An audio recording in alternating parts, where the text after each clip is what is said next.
Oh, so here we are, live. This is the All Things 80s live stream number 3, and this time we have not one but 2 guests. We have Luke from Reynolds Reviews. Hello, Ted everyone. from Rowlands Reviews. And to keep things consistent, I'm now 88 Reviews. Yeah. So gentlemen, I have to start things off. I have one question: which reviews came first? Because I remember when I first found your guys' channels last year, I thought you were I thought you were kind of like the same person, and I didn't realize it was 2 separate channels. Yeah. That's why I changed his graphics. I think Luke, you were. I started. Right, yeah, I started in February last year, so just before, yeah, just pre-COVID.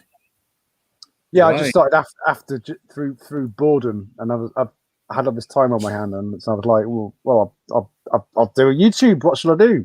Shall I make it about Transformers, Sega games, Spectrum games? And I thought, well, I've got all that, so let's do that. Yeah, just roll with it, isn't it? All right, so it's a good thing that, well, in a way, it's a good thing that the COVID and lockdowns came about, because as a result of that, there's been a whole load of new channels came out, and definitely, everyone's kind of connecting. So I guess in a strange way, this is one of the positives of the COVID-19 epidemic, because this would never have happened previously. No, I wouldn't have time. Like, lives have been turned upside down in so many different ways for so many different people. It's a very positive thing. I suppose I kicked my channel off just before. I mean, we kind of knew it was coming, but I'd planned to do a channel for quite some time before COVID hit, and I just not got it off the ground really. So maybe COVID gave me a chance to really make a go of it. But I think I'd done maybe 2 videos. They're terrible quality. When I look back at them now, they're terrible. But I think I'd done 2 videos before lockdown hit. So just before. Yeah. So to kick things off, the topic of this live stream is going to start out to be talking about how collecting toys can be so good for mental health issues. And in my case, I've shared this story before, but it's worth sharing again, that almost exactly 2 years ago, I was going through a particularly bad time, like really, really bad. And by pure chance, I was looking at YouTube, and one of the retroblasting videos popped up where he was restoring an old Kenner X-Wing. And that just got me thinking, wow, those toys used to give me a lot of pleasure. So I watched more of his videos, and then I thought, you know what, this is something I really want to get into. And from that day on, my collecting habit really just grew again. And whenever things aren't going so well, you can just take a moment and pick up one of the toys you remember from childhood, play with it a little bit, and the good memories come flooding back, and it just lifts the soul. It's a fantastic thing. It's like a smell, isn't it? It's like Christmas is round at your nan's house, so you get that smell, and it's like it takes you back. It's like that, isn't it? Yeah. I think if I'm honest, Dean, I think you just summed up exactly why I collect. That if you were to ask me that question, that is exactly why I do it. I could have had the worst day in the world, and I walk into this room and I look around, and if I can mess around for half an hour, and everything just disappears for that hour. Yeah, and I remember being at home when I was young and playing with these toys, and it's pure nostalgia. Happy memories. Yeah. Now, do you ever have what can only be described as a memory of a memory? Now, let me explain. There are times when I'm doing something with an old toy, and I actually almost get transported through time, and I'm back where I was. But the memory is not of the actual toy. The memory is of what I was thinking. Yeah. When I was 10 years old. It's the strangest thing, but it's I think even it's spot on there. I mean, I think a lot of my maybe my first 12 vintage figures from like late 70s, early 80s.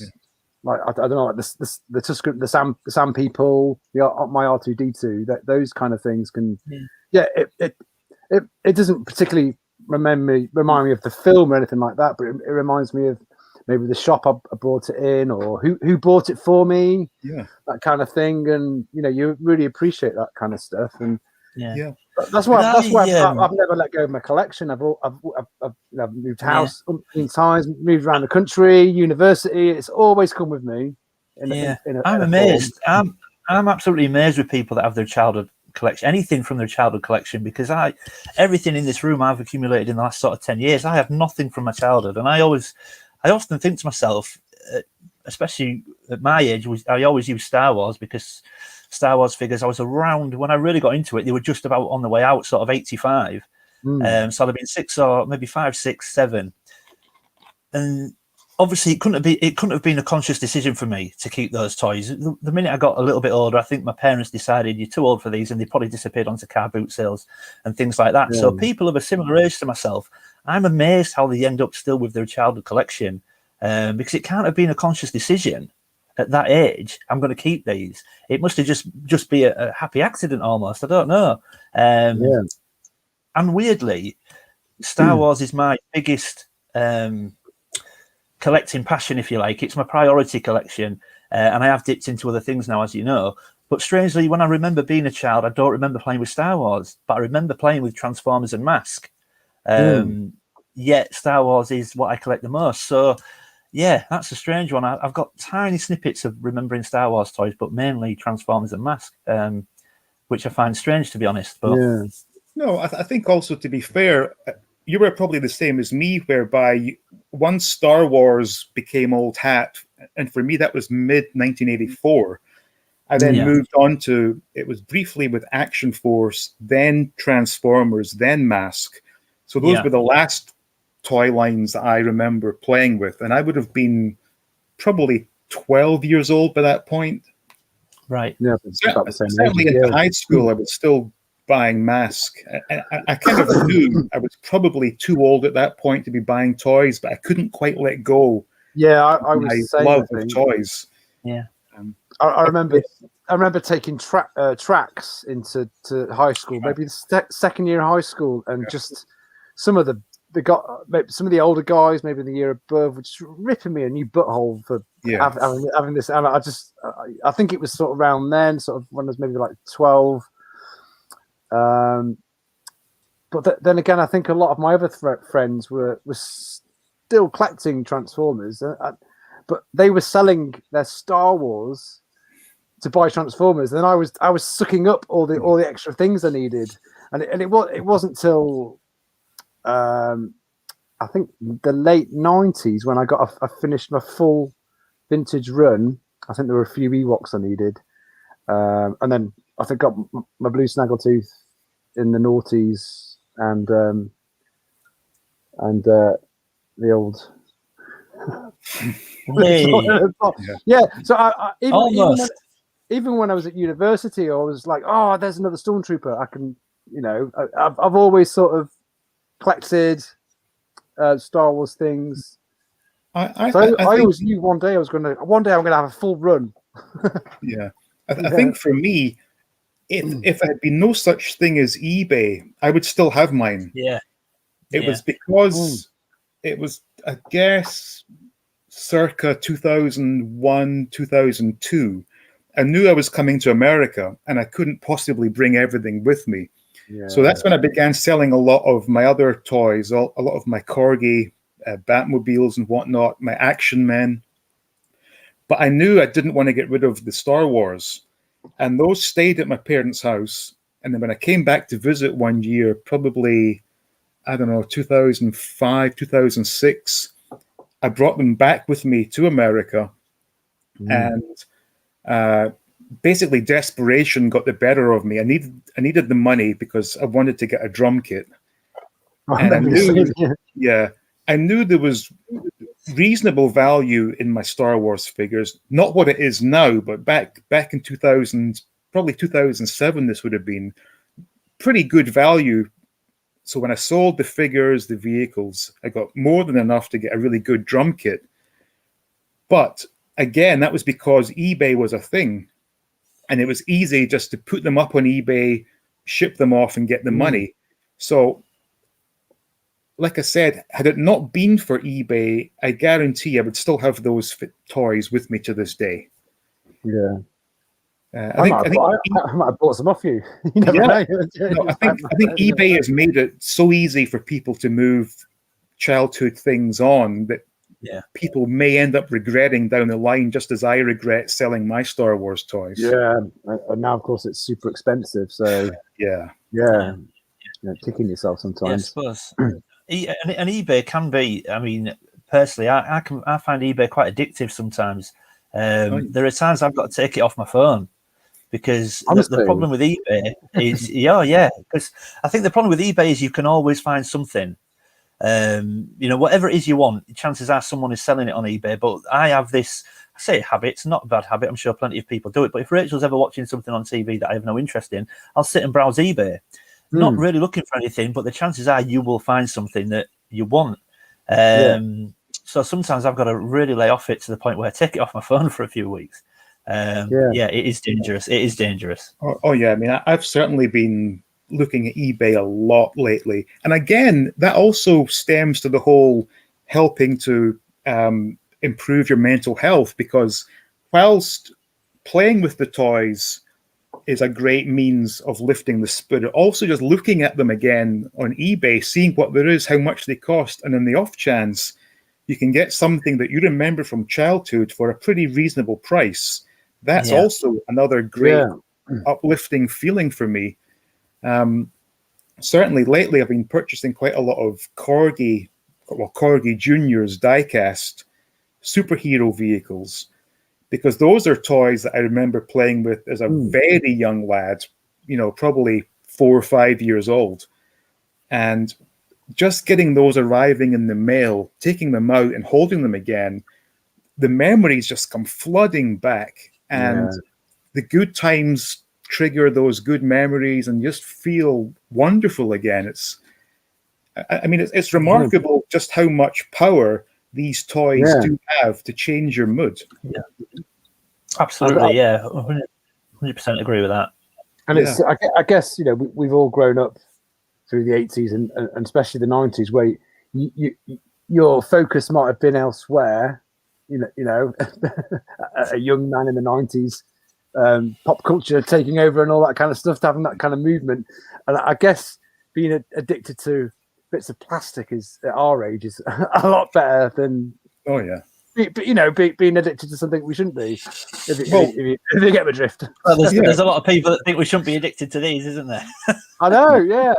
I mean, our wives might complain. What, you've spent another thing? I was about to say, I get a lot of eye rolling in this house. Yeah. Get a lot of those. Sneaking it in. When I'm working out when Rachel's going back to work, so she doesn't know when the postman's been. Yeah. When is she back? Can I order that? You just it don't fall on a Saturday, does it? Just say Tez sent it to you. I mean, I've sent you a few things. Oh, I got this. I can't get away. I can't get away with that anymore, Tez. I get an eye. Oh, Tez sent it, did you? Tez sent it, did he? I get that. Yeah, I mean, I think I'm very, very fortunate in that Mrs. 88 is 100% behind me in my endeavors with collecting toys. Just as I look to my right-hand side here, where I see yesterday's mail call, and it's like I'm sure any other wife would have been blowing a stack when these boxes arrived yesterday, and I'm cutting them open and looking at these toys, and she's just thinking to herself, well, it makes him happy. He's not out doing drugs. He's not a womanizer. Yeah. There are worse things a man can do with his money. Absolutely. Than that's exactly how I put it. That's exactly how I put it. I don't smoke. I rarely drink. I know we've not been able to go out anyway, but I don't do anything else with my money. No. And I just think for a few toys that make me feel good and make me feel happy and remind me of that sort of time. It transports me instantly to where I was and what I was doing, what I was, what I was playing with and how. And that's. And I suppose you guys will be able to relate to this. That's how I put it. I mean, I dare say my work colleagues often wind me up about it. But the thing is, working at home now, we do a lot of video calls and things like that with people that we support. And I'm now encouraged by work to take calls in this room. because it usually gets people talking. We work with a lot of people that sometimes clam up and don't want to speak. So they say to me, take calls in your room, because the chances are what your background will get them talking. And it does, inevitably. And I actually use that. I use that occasionally to promote sort of well-being, and because I explain to them, once people stop sniggering, and sometimes people do, when you actually lay it down and they say, right, why is it you do it, Luke? When you actually say to them, I do it because when like I said earlier, you have the worst day in the world. I could have the weight of the world on my shoulders. I walk into this room, and for that hour, it all absolutely vanishes to the point where I'm transported back to when I was a kid, whether I was playing with, Optimus Prime in my old, my dad's hallway. Used to have this. He had this house when we were kids. My mum and dad separated when we were young, so we always used to go to my dad's, and he had this house where the hallway ran the whole length of the house, front to back. And I remember I'd have Starscream or whoever, and I would run the whole length of the hallway with whoever chasing whoever. And I'm instantly transported to a time where you had no worries about mortgage or rent payments or bills or stresses from work or family life, relation, all gone. And when you put it like that to somebody, they suddenly sort of go, oh, well, yeah, I wish I had something I could be that passionate about that would just do that for me. I don't have anything like that. And when you say that to people, they instantly, then their demeanor changes, and they realize why you do it, and they get it. And I often use that in a work sense as well, because it gets people talking and people open up about it, and they often see something they remember. Oh, I had one of these. Is that this, or is that an ATSAT? Or and before you know it, so I use it to promote good mental health and well-being a lot with work. So it's really good. Yeah, really good tool. Yeah, and I should mention this as well. So going back to 2019, the year started out brilliantly, where my wife and I went to Thailand for a month. And I've mentioned this before, that I think the chances are I am going to end up moving there as soon as we possibly can, because that's the place that I felt the happiest, simply because of the happiness of the people around you. It's just a wonderful, wonderful place to feel special, almost. That, especially my wife's family, make me feel like an absolute king. And the people in general are so polite, so friendly. So having gone from that for a month straight back to the height of winter in New York, it was such a culture shock, and it sent me in a really bad downward spiral. And that's when it took me to about April of 2019, when something exploded, and I had a really bad outburst at work and everything. So I remember you saying, yeah. And what did you do? I worked at a law firm dealing with their records and documentation. They called it records compliance, because there are certain rules and regulations as to how long certain documents must exist, when they have to be shredded and recorded or scanned, and all this. And it was just the environment I was in. It was just a toxic, horrible place to be. Also, the office was underground, so there was no daylight. No windows. No windows. No windows. I live in a basement apartment. Yeah, so you get I was getting zero sunlight, and it was just a culmination of things made me realize I cannot keep doing this. And the plan was, I should also add as well, that it was always my intention to leave that job. It just so happened I left it slightly sooner than I anticipated. So it was on the cards. Yeah, it was always on the cards. So I had it was April, I think it was April 12 was my last day at that job. And by the summer, so probably June, it was maybe June, we decided we'd go to Thailand and live there for 3 months, so I could gather my thoughts and just plan for the next step. So we had everything was all booked. We're going to be going there at it was the end of July 2019. Well, lo and behold, I get the phone call mid-July that my father has ended up in hospital again. And then the following day, I got the phone call that he died. So, plus my mom had died, 4 years previously.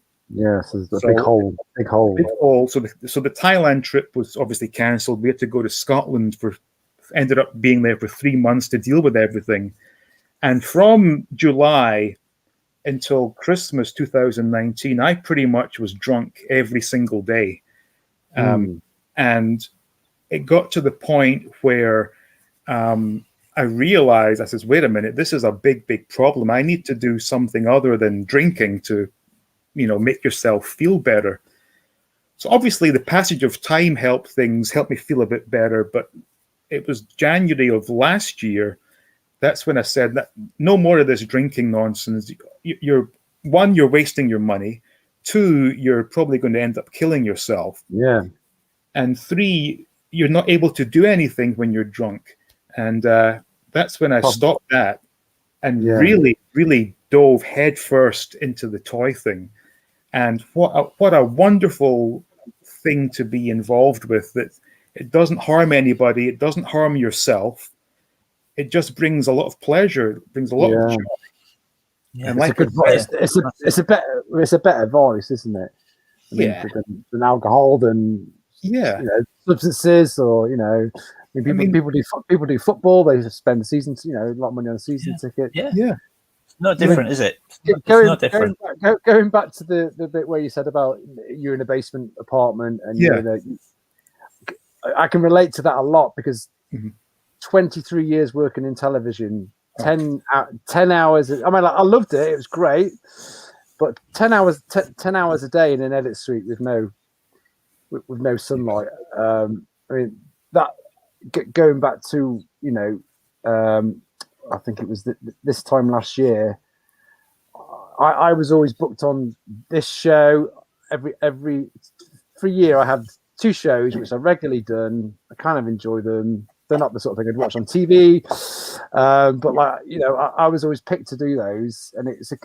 And just before COVID happened, usually around Christmas, in TV land, the jobs aren't there.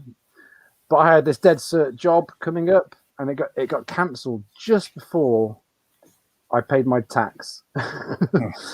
And it was like I needed those weeks to top up to pay my tax, and this was just before COVID before we went into lockdown, and I just drove off. I just drove off for 2 days. I had it planned. My son was here, my wife was here, and I just drove off and just disappeared. I think it was through stress, things like I don't know. As an editor and stuff, any creative person, there's that. If the job gets turned off, it means I'm not good. I'm not good enough, and that kind of hit me hard. But when everybody went into lockdown, that gave me a lot of time to think. Well, I've been making content for other people's enjoyment. I used to be a drawer, a bit of an artist. I like my photography, but making TV for so long had sucked all my creativeness out, and it's been given on a platter to whatever company I was working for. And my wife said, "You've always wanted to do YouTube," and I thought, well, I'll give it a go. And then I made my my Death Star video. You see at the top there it is. Oh yeah. That's a beauty up there. And there was I just thought I'll try it, and I kind of I know how to sort of put a program together. I've got like a bit of a TV voiceover. I just put it out, see what happens, and the response was so amazing. I didn't want like a pat on the back, but it was like I've had 23 years of kind of like not having a pat on the back. Do you know what I mean? And I was getting pats on the back by people I didn't know, and I didn't do YouTube. I was saying this to Luke the other day. I didn't do YouTube to expect to get this community. meet all these amazing people. I didn't do YouTube to get free toys off people. It was just all such a bonus, and you know, like you said before, Dean. I mean, you know, COVID and lockdown has been awful for so many reasons, but also if it wasn't for what we've been through, all of us this year, I wouldn't be talking to you now. But you know, basically, I'd be just, you know, watching EastEnders downstairs with my wife. Yeah.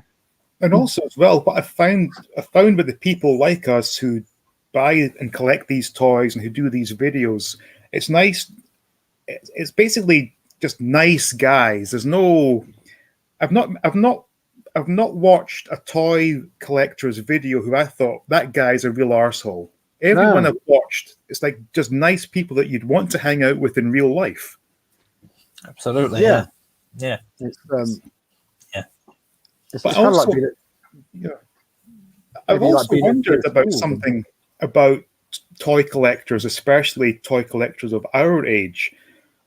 It might sound somewhat stereotypical, but in my experience with certainly people at my school, the people who enjoyed the toys and Star Wars and A-Team the most tended to be the ones that got bullied the most, because the cool guys were too cool to play with toys, and they would do all the beatings up and all the bullying, whereas those of us who enjoyed the toys and enjoyed the TV shows were not of that persuasion, and as a result, we tended to get picked on more.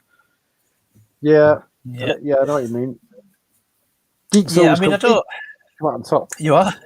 So geeks always come out on top at the end.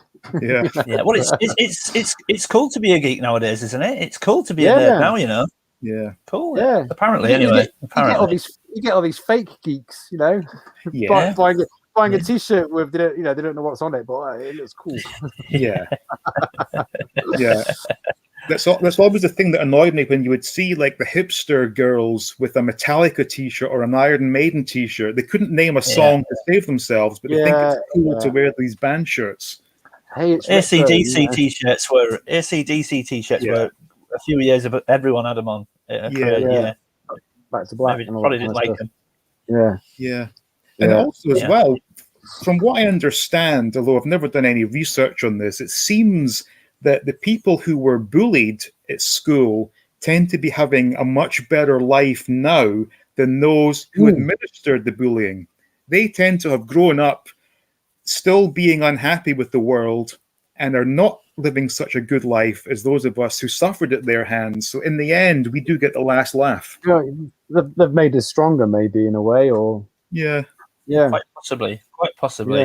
Yeah, I mean, if I'm honest, I'm not in contact with a lot of people I went to school with, but the few that I am, I always remember thinking they were in my little circle of friends, if you like. So they were deemed, I don't know, we weren't the most popular. I think to reference a TV show, I think with the in-betweeners, we weren't the really, really chess club kids, but we certainly weren't the cool kids either. And they're all doing really well for themselves. They have their own businesses, and so I can't, if I'm honest, I can't comment on the people that weren't particularly nice, because I don't stay in touch with them like you don't. But the people that I hung around with and we were seen as, you know, they're the kids that still play with toys, they're doing real well for themselves, and they're pleasant and they speak. I see them in the street, they say hello, and I might not have seen them for 15 years, you know. Well, it's funny you say it. I think they tend to ignore you. No, I was just saying that if I do pass, I mean, obviously at the moment, you know, we've all been locked up, but then you pass the people that were so-called cool kids in the street, and they usually look down and don't want to speak. Now, I would still say hello. Yeah. But even in adulthood, it's almost like I don't want to speak to you. But hey, but it's funny. It's funny you say that, Luke, because I mean, I've always had a Facebook account since, you know, Facebook started, but I never really used it, and you know, until I started posting my videos. I think I know exactly what you're going to say. Putting my toy photography up, and I've always had the same account. It's always been Tez Rowlands, and now some of these people who I went to school with, maybe they, you know, I wouldn't say they bullied me, but there were some people who maybe looked down on me. I've taken an interest in what I'm doing. I mean, they've also admitted, like, oh, I used to have Optimus Prime. It's like, well, you never mentioned that at school. Yeah. I used to have that one, and now I think it's like our granddads maybe used to go in the attic and convert it into like a Hornby train set display, or they might have got into the transistor radios, or they might have painted the little lead figures, the soldiers and stuff. I think we're just doing what maybe our fathers or our grandfathers were doing. It just happens to be Star Wars, Transformers, 18, Masters of the Universe, a mask. I think I think our generation is really lucky to sort of be in that point of time when we were children, to have that first, Star Wars figures were massive, and it was the first kind of like, you get your 3 3/4 inches. They were used to doll-sized figures. I think we're really lucky, and now we're sort of, sowing the seed that we reaped. Maybe it's. I think also as well, our generation is very fortunate in that, whilst we did have some electronic toys which were cool, they weren't so advanced, and video games weren't so advanced that we'd want to stay indoors and play video games all day long. No, you had the. Sorry, I just want to get that out. Yeah, exactly. So we had some of those which were great, but they weren't so great that they took up all our attention and would sit inside and play them for 10 hours. We still were able to go outside, play BMX, play with He-Man in the sandpit or whatever. Whereas generations that followed us, I think, were more or less strictly electronic video game. I'm massive into that's the difference, I think, isn't it? Yeah, that's the difference. I mean, I remember if council had been on your street and they left a load of sand, you used to make a ramp out of it, didn't you? And take your BMX up it. That's what we. Yeah. I mean, but it's crazy now when you think about it. I know if I left my lad in his room with his Switch, he would just. He hasn't got an off switch, if you know what I mean. He could play for 10 hours. Sometimes I check my account and go, oh my god, he's played for. I can see on my phone he's played for 7 hours. As kids, we were like 2 hours. The sun's out. You knock on the door. Your mates come round. Let's get on your BMX. Let's go. Well, a lot of the games we used to play, Tez, the computer games we used to play, you could complete them in an hour. A lot of the time, me and Connor often play. I mean, I love the fact we play it together, but we play Streets of Rage on my Mega Drive. I've still got my Mega Drive. Yeah. But you can finish it in an hour. You play it, you finish it, that's it, you're done. Whereas now, computer games are never ending, aren't they? Online gaming, you can play it for hours and hours, and it never really ends. Or it does end, and then you can play alternative things. Or we haven't done all. There we go. Yeah. Sorry. I've got a whole. And it's. No, it's all right. But you played the game, you finished it, and that was it. But now they don't have to leave their bedrooms. A lot of the kids do. They talking to their friends in America or whatever, and it's crazy. Doing live streams like this. Crazy. Who would do that? Yeah. So then you have to ask yourself: so in 30 years' time, the kids of today, what are they going to be talking about, looking back on? They're going to say is, oh yeah, I remember playing that video game with my thumbs on the controller. That'll be their memories of childhood. It will, that game won't exist physically anymore. Because my lad plays Fortnite, and he's so obsessed with buying the skins. And I bought him a few physical figures of Fortnite, and he doesn't seem to be interested, but he's more interested in the CGI skins that you get. But 30 years time, that server's going to be shut down. I hope it is. And that's not going to exist. So I heard the term V-Bucks for the first time the other day when I was talking to my nephew on the phone. I had no idea what they are, and my 7-year-old nephew told me what V-Bucks were. No idea. But that's a Fortnite thing, apparently. Yeah, and it's also a shame as well that because everything now is virtual, the actual high street is disappearing. There are no more shops. No, because don't forget as well, a lot. I'm assuming it's the same with you guys, but for me, a lot of my great memories involved going out to the shops with my mum with my pocket money that I would save up and go in and actually buy something, whereas that just doesn't happen these days. No. It's quite sad. No, it really is. And yeah, and it is, and I get that. I suppose we're in a technological world, and everything will move on with we've got the internet and things like that. But I miss physically going into a store and browsing all the figures. I mean, I think I said it on. I did a question and answer video. I think it might have even been your question, Tez. Woolworths was my shop when I was a kid. Woolworths had the best toy aisle. They had all the Star Wars figures, and I remember me and my brother used to get so excited on a weekend because we knew we'd get a bit of pocket money off our parents, and if our grandparents came, even more excited because they used to slip us a second set of pocket money. So we knew if we were going to Woolworths with our grandparents, we could get 2 figures. But they had pegs and maybe pegs. A mini rig. Well, I don't remember mini rigs, but they had pegs and pegs, and eventually they used to get quite frustrated with us because you had to sift through every figure. You might have one in your hand, but you had to sift through every one because you didn't want to miss something. You didn't want to miss something. So you'd have one, right? Okay. And even, we used to be there for so long. But that was what you did. You did, because what if you had a Lando skiff in your hand and there was a Luke Bespin lurking at the back of a peg and you just don't see it? You had to go through them all, and but that they were rows. They went back like 15, there was no particular order. I guess the shopkeeper would just take them out the box and throw them on pegs. So you'd have to go through every single row, every single card to see, but also as well, I think part of the fun back then was the thrill of not knowing what the shop was going to have in stock. Because you had your, I guess, what were they, like £1.50 or something per figure back then? You had your £2 in your pocket, and you would be going into the store with your parents or whatever, and you wouldn't know what that store was going to have, and it was such a thrill to see the figure that you were wanting, because having spent hours looking at the card back or those mini catalogs, you'd be thinking mentally, "Oh yeah, I'm going to get this one, this one, and this one." And when you saw it on that peg, my God, what a thrill that was! Yeah. I mean, this is why, and that's gone, hasn't it? This is the one. As a kid, as a kid, I could never find Red Snaggletooth, and it was like I'd never ever. I could see Greedo, Walrusman, and Hammerhead, and all the rest. But I never found him, and it wasn't until I was in my late teens.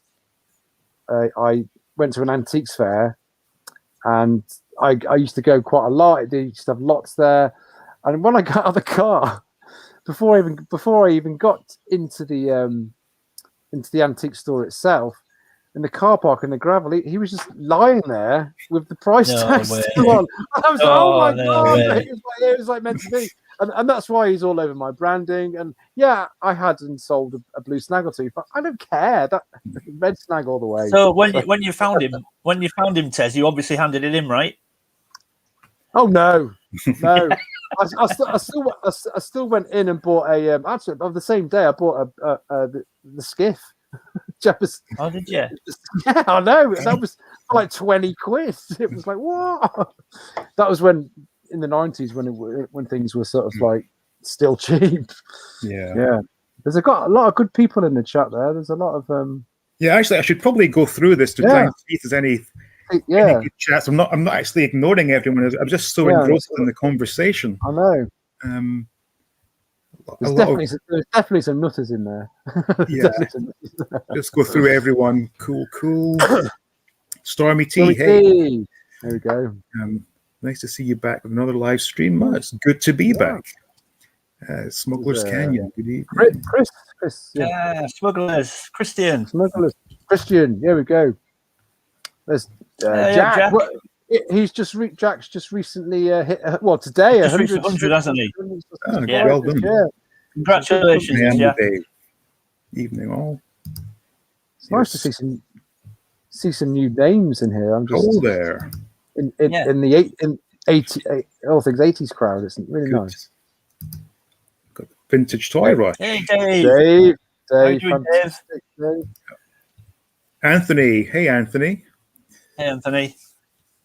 Paul Collectibles.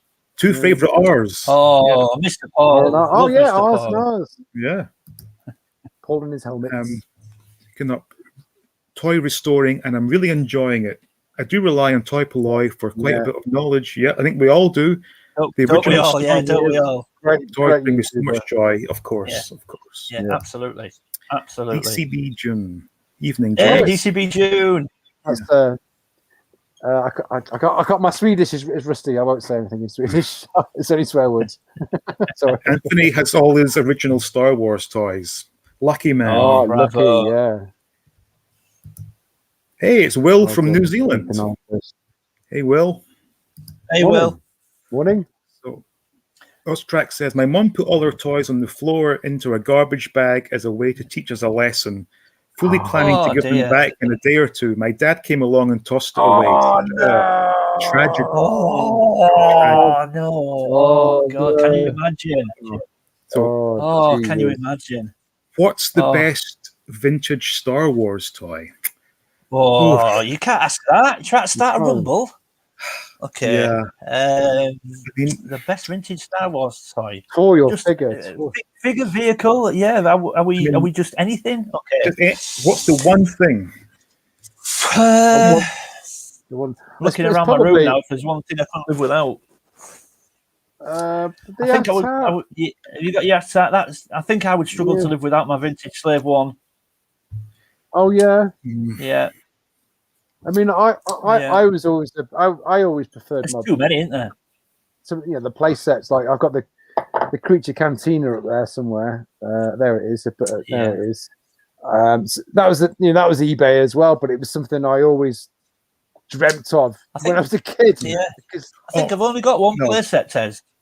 Oh yeah, what you got the? I think I've only got one. I've got the Star Destroyer. Yeah. Yeah. No, I think I know the answer to this. It's actually the laser pistol.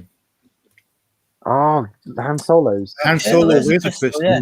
Because I bet that didn't drive your parents crazy. Oh, the sound is horrendous, but it was the one toy that let you actually be part of the Star Wars universe as opposed to playing with figures that were in their own universe. That pistol let you be the star of the show. So that's my favorite, or that's my best. Still have 80s Xmas photos with me and my Star Wars toys. Excellent. Yes. Oh, wow. Oh, you see it on my videos. I've got that again. Current prices for collecting Star Wars is insane. Yeah. I do not ever expect anything from this last 7. Yeah.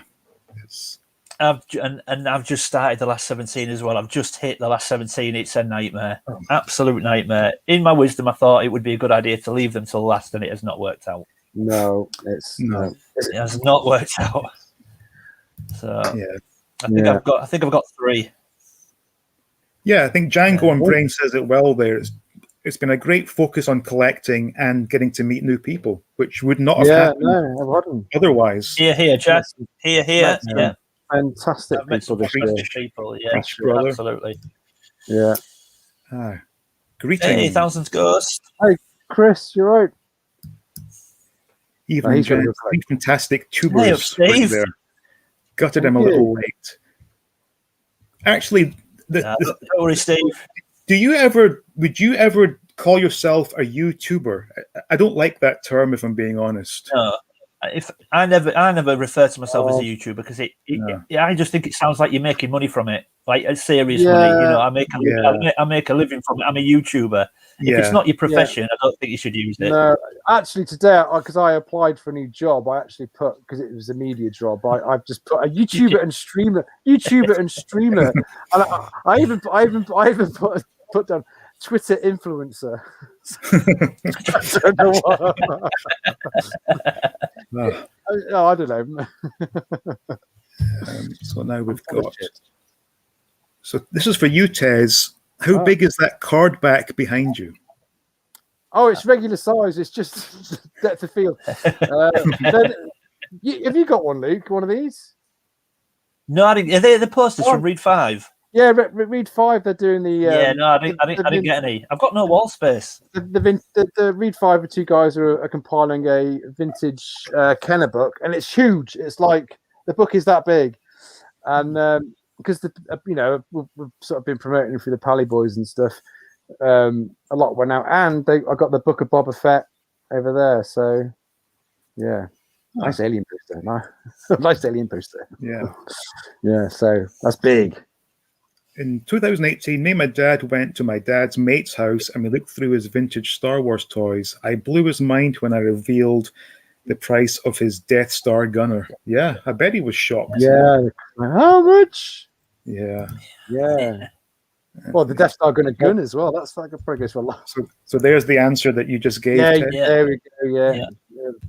Greg It's and Johnny, amazing. great lads. Well, it's proof we don't grow up tall. Hey, Neil. No. Well, Yeah. we're all too old to grow up now. That's what I was like saying. We're too old to grow up. Hey, thank you. Tina, we grow old, not up. Yep, that's true. Yeah. Hello, everyone. Such a great stream. Really calms the nerves. Well, that's good. Glad to hear it. That's what it's all about. Yeah. Is Excellent. keeping everyone calm yeah. and just enjoying the memories and sharing our thoughts. It's therapy. Tim, We're not even Hey, going to talk about repro. Oh, we can, because that's. Yeah. I'm getting an urge to rearrange my figure cabinet for absolutely no reason, although my daughters will say I'm playing with my toys again. Hey, nothing wrong with that. Hey, do it. No, do it. Do it. Just do it. Do it. I have to be honest and say the other night, Mrs. 88 was watching TV. I was sitting here. For no reason at all, I took 4 or 5 Transformers off my shelf, transformed them one way, then back the other way, then put them back on the shelf. Love it. It felt great. Love it. Yeah, Love no, it does. Yeah. Just sort of rearranging them, angling them, and just the gun's I not the often right do. angle. It's just like, Yeah. ugh, I often crazy, do but, it. like, Yeah. it's good. Yeah. Yeah. Phone number. Hello. Miss you all things 80s. How you doing? Oh, very good. Thank you. Thank you for asking. June. I think toy collecting and being part of a toy community like this has helped many people mentally and emotionally, especially now. Yeah, Absolutely. I think so. Yeah. Absolutely. I think I think as well, prior to the advent of the internet and YouTube streams especially, a lot of people probably were thinking they were the only person in the world that still collected toys from their childhood and probably felt a bit ashamed of it possibly. But now the fact that there's so many people online showing off their collections, doing these streams, people feel a lot more comfortable with themselves being collectors and can talk with other collectors. I think what I've collected for around 10 years now. Obviously, absolutely love it. But the one thing that I've found from doing this is I've now got people that I can share it with seriously. Whereas I'm very lucky that my friends and family, they do invest in it. When it comes to things like birthdays, Christmas, they really do go out of the way to get me the things that they know I'm passionate about. But I don't have anyone that I can. If something new's released that I really love, I can't go to my brother or go to Rich and go, "Oh, have you seen that Hasbro released this?" Because they just go like, "What?" So I kind of now feel I've got people that I can share it with and get excited with other people. And I might fire Tez a message, or I might fire, if I get a new Transformer, I'm just tell Tez I've just got this for so I've got people now that I feel I can really share it with, and they'll embrace what I'm collecting. I embrace what they're collecting. It's a really personal feeling. It's amazing. I couldn't be without, I don't think I could be without it now. Last week we both got one off. There's a great guy in our community called Gavin. He's just joined us, and Gavin. He was going to throw out these. Well, he had these Transformers in the garage. Do you want these? And I was like, well, yeah, if you want to. We're just going to throw them out, and we got one on the same day, didn't we? I got a 2-1 side swipe. Yeah, you got a side swipe. So unbelievable. Yeah, it's fantastic. Yeah, what a guy, Gavin. Yeah. The number of amazing people I've come across in the last year in various streams has blown me away. Yeah, it's true. Without these streams, we would never have known that we all existed and enjoyed the same things. Hello, Matthew. Hi, Matt. Hey, Matt. Oh, Matt. How you doing, Matty?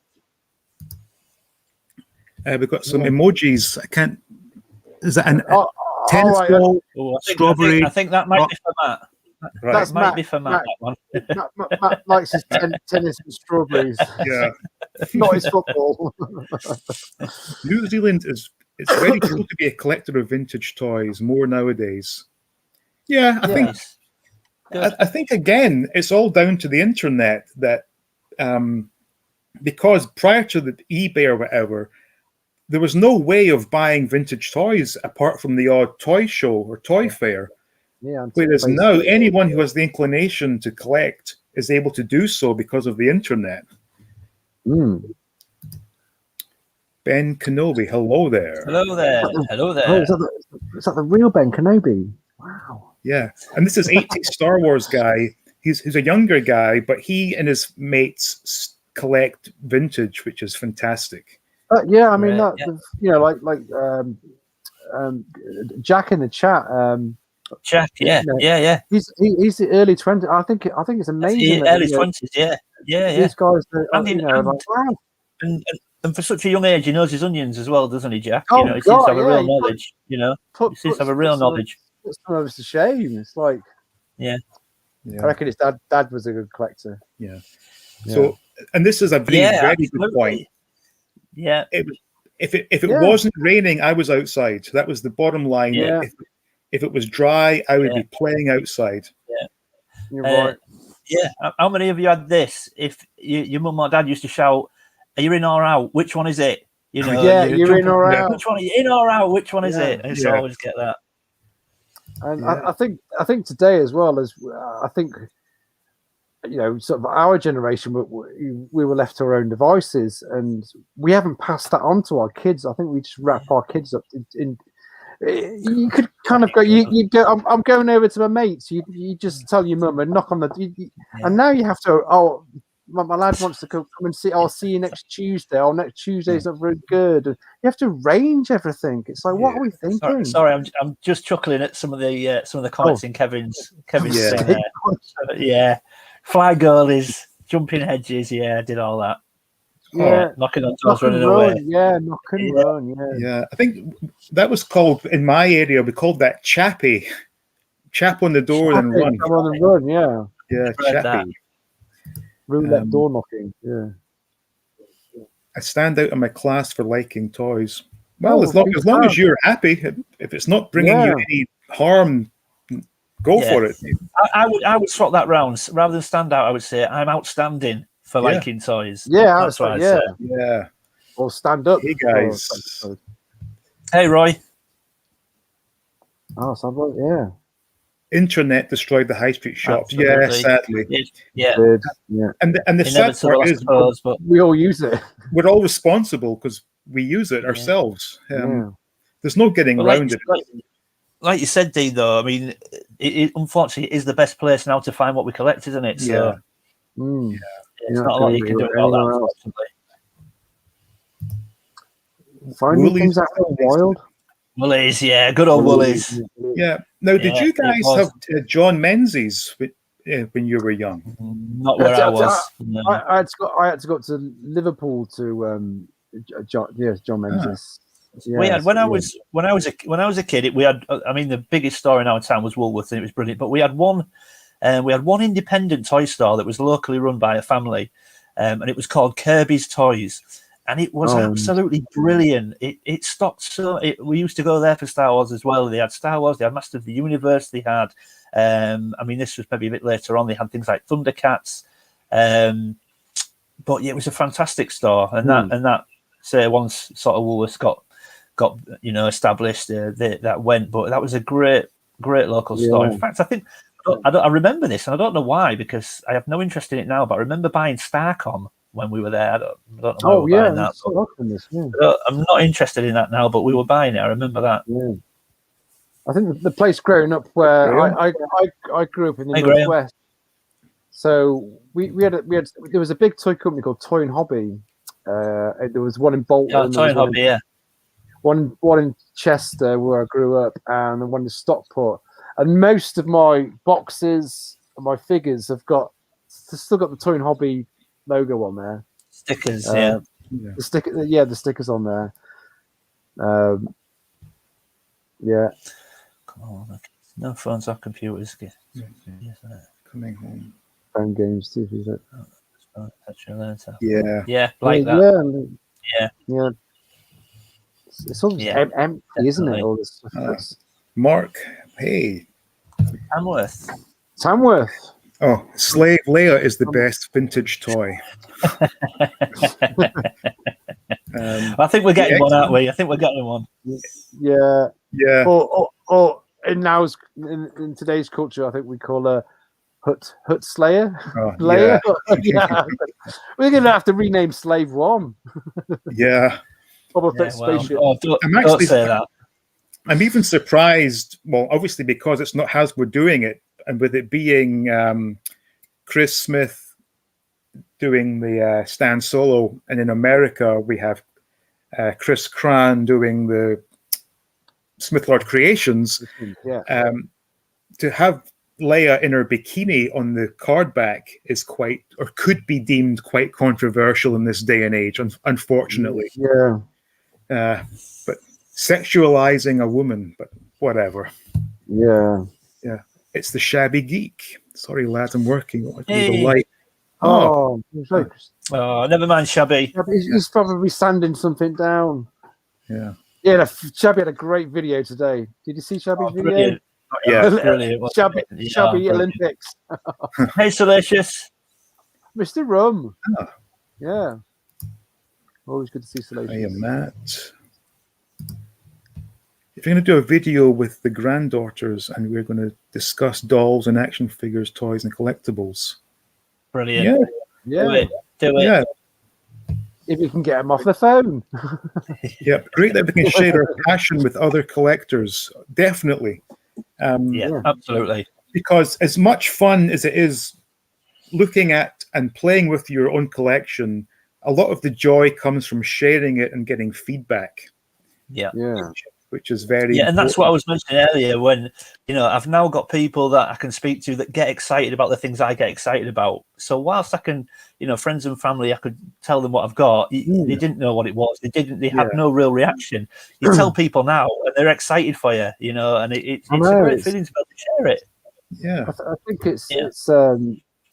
I mean, that's why me doing I know it's sure about you guys, but like, I used to live in a house where I display everything, and we're in a smaller house now. I've got this little tiny room, but kind of doing YouTube is my way of displaying, especially my vintage stuff. It's a way of displaying, like the Death Star playset or the mini rigs or a figure. Yeah. It's kind of on display for forever as long as YouTube is around. So be there after I've gone. 15 minutes from Palatoy. Wow. There's a landfill, wow. isn't there? There's a landfill full of figures. Shall we go try and find it and dig it up? Imagine. Yeah. I think HS2 has been built on it though. You can't Another go accent. Yeah. Well, I mean, it's funny you mentioned about accents, because having watched all the other streams, it's amazing. I think the entire world has been covered now with the various accents talking about Star Wars toys, because it's such a universal thing. Everyone in every corner of the world, it seems, enjoyed having Star Wars in the 80s. Yeah. I think absolutely. That's the case, isn't it? Yeah. Paul's Collectible High. Oh, hey, how are you? Hope you're doing well. Oh. Yeah, I know. Paul's always laughing at the different English accents. Yeah. Tandy when visiting. What's Tandy? Bramble. Going to see a Tandy. Wow. Tandy. Used to be electrical shop. Airfix model. Yeah. Pieces. Yeah. Pocket runners. Yeah. I've seen the Airfix stuff. Yeah, it looks good. Oh, that's why. That explains a lot, Dave. Yeah. Yes, I do. That explains a lot. Yeah. That's one thing. I never had a toy shop in my village. We had a newsagent that sold a few figures, and a co-op, and upstairs had all the furniture and underwear and whatnot. They sold a few figures.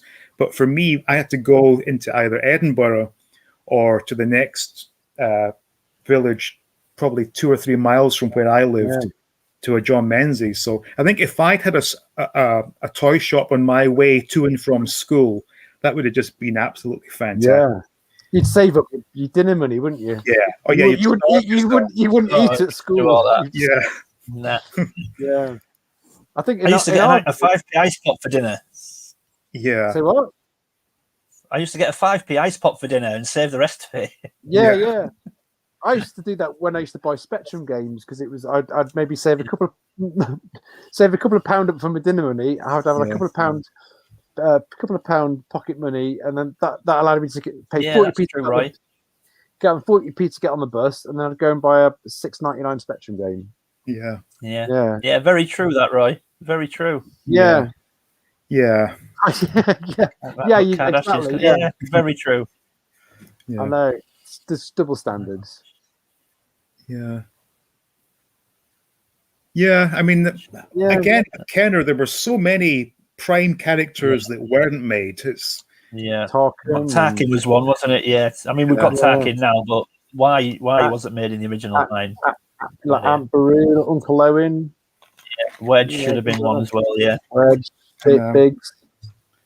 But what really blows my mind is the fact that the Power of the Force line was not specific to one movie, and yet it featured basically 95% of it was on Return of the Jedi. That was the chance they had to bring back, or I should say, to create characters that were never made in the previous lines, and all they gave us was Luke Stormtrooper. Yeah. Was that the He-Man line? Yeah, and also was that the He-Man line, Tez? The He-Man line. Power of the Force. Was that where every figure looked like He-Man?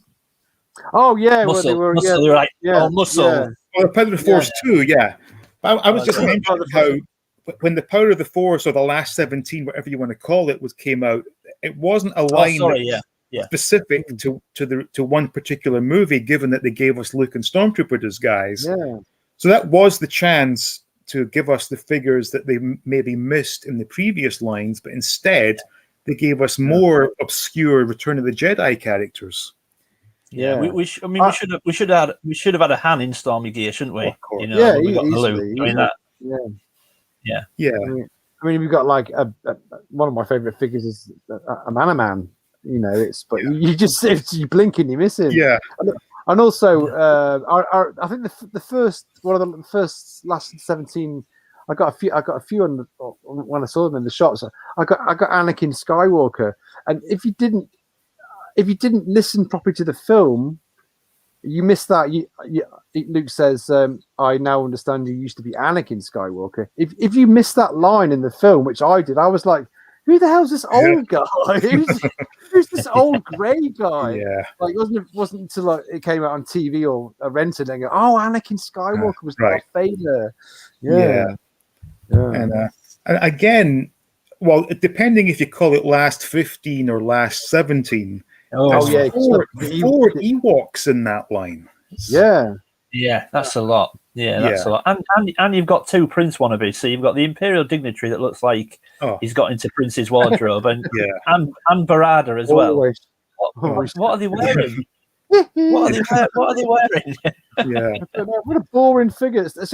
Dean, this is the only carded figure I've got, and it's my least favorite figure. And I think that's what. Sorry, Dean. Terrible. No. Sorry, go Dean. ahead. You go.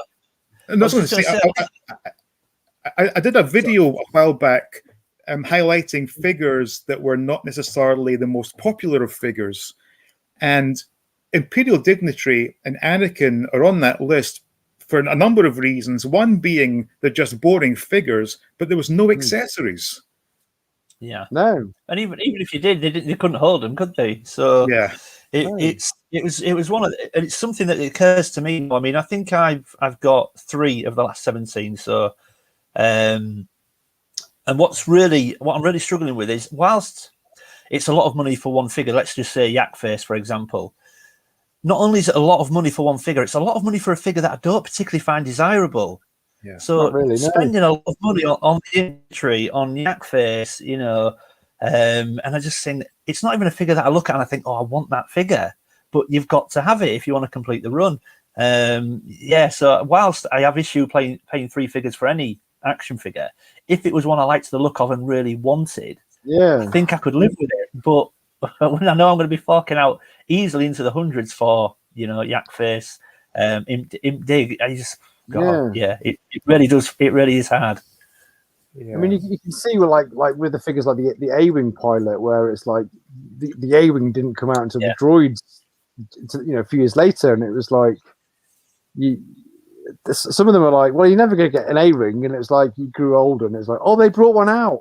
It's like, oh, yeah. I think for me as but well, but I think they're good-looking figures. Yeah. Oh yeah, they're good. They are good. Yeah. For me, it was quite a revelation to see the last 17 because I was never aware of them as a child. Because by the time they came out, I was long finished with Star Wars. And when I saw them for the first time, maybe, I don't know, 20 or so years ago, I was very disappointed with the lineup, aside from really Luke Skywalker, Imperial Gunner. The rest of them were just blah. And as you say, Luke, the fact is that these are now the most expensive figures, and in your eyes and in my eyes also, some of the least desirable figures. It's such a shame. Yeah. I think I was very lucky because I think it was towards the end of, it might have been even 1986 or the end, maybe before Christmas '86. I actually picked up an armful. All my vintage car backs, all my last 17 figures are on the prices are 49p. I just picked up. I picked up. I think I picked up about 9 or 10, and I've just spent £5 or £6 on them, and I kept all the car backs, but all the price stickers are 49, 59p. It's like, phew. Yeah, not crazy. Yeah.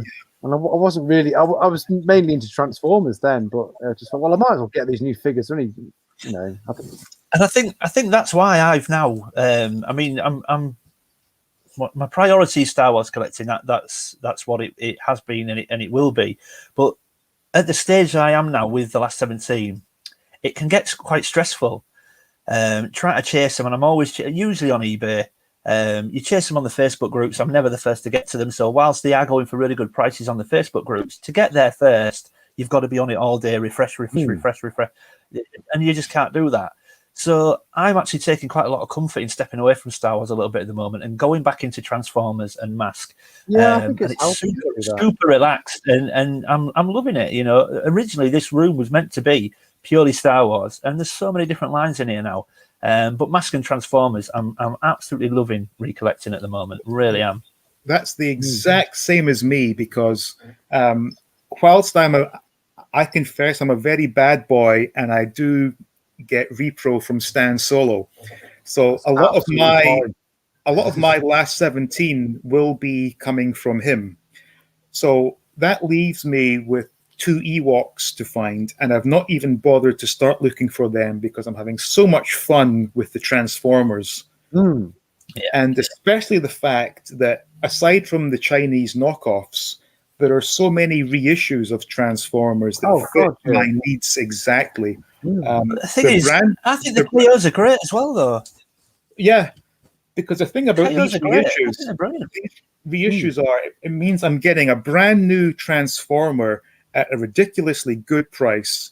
That's all I'm concerned about. Yeah, absolutely. Yeah, because the thing with Transformers I'm finding is, one, the genuine G1s that are for sale on eBay are in for the most part, pretty terrible condition. Yeah, I'm just going to get because of the fact you had to transform them, and some of them are pretty hard to transform. Kids were breaking them.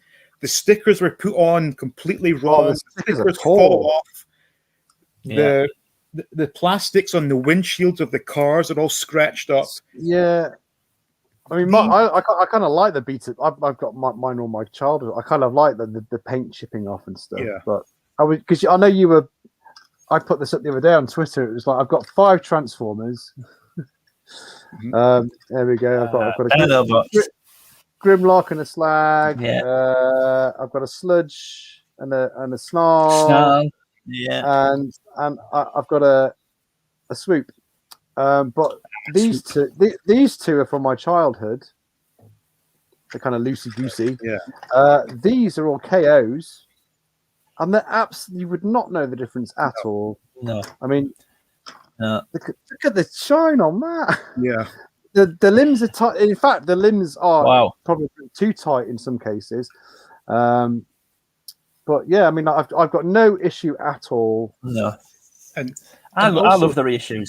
Absolutely I love them as well. And as you said, Luke, it's completely stress-free because they're readily available for a very reasonable price. And you can actually really just take your time and build up gradually, knowing that they will still be for sale tomorrow or the next week.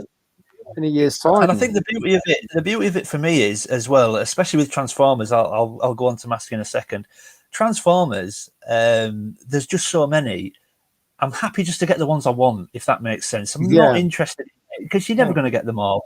No. I want to complete the 96 of the vintage Star Wars figures. After that, with Transformers especially, I will just pick up the ones I like and that I've got a connection to. Yeah. Yep. And that was the idea. That was the idea with Mask to start with. But I've got to be honest. I've printed off all the vehicles, a list of all the vehicles and all the figures. I'll let you into a secret now. I've not sold this to anybody yet, actually.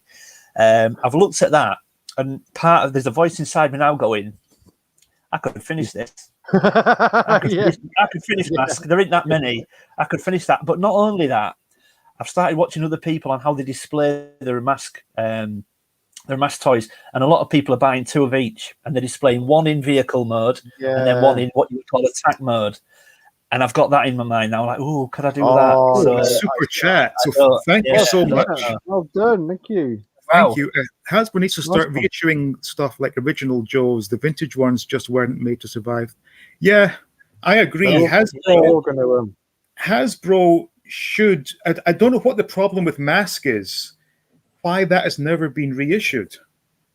Yeah. No. Well, that's why I started, because I've been waiting for it for so long to be reissued, and in the end, I just thought I'm just going to start with the vintage ones. Yeah. And I think for me with the Transformers, I'm going to complete the first wave from 1984 and get a reasonable amount of wave 2, but not all of them, because those are the 2 waves that I remember as a child. Yeah. After that, I may get the odd 1 or 2, but in terms of completing the whole set, no way. I have no intention of doing that. No, I'm the same. I mean, some of the Transformers that came out after '86 in the movies, they're all day glow colors. They don't really resemble anything.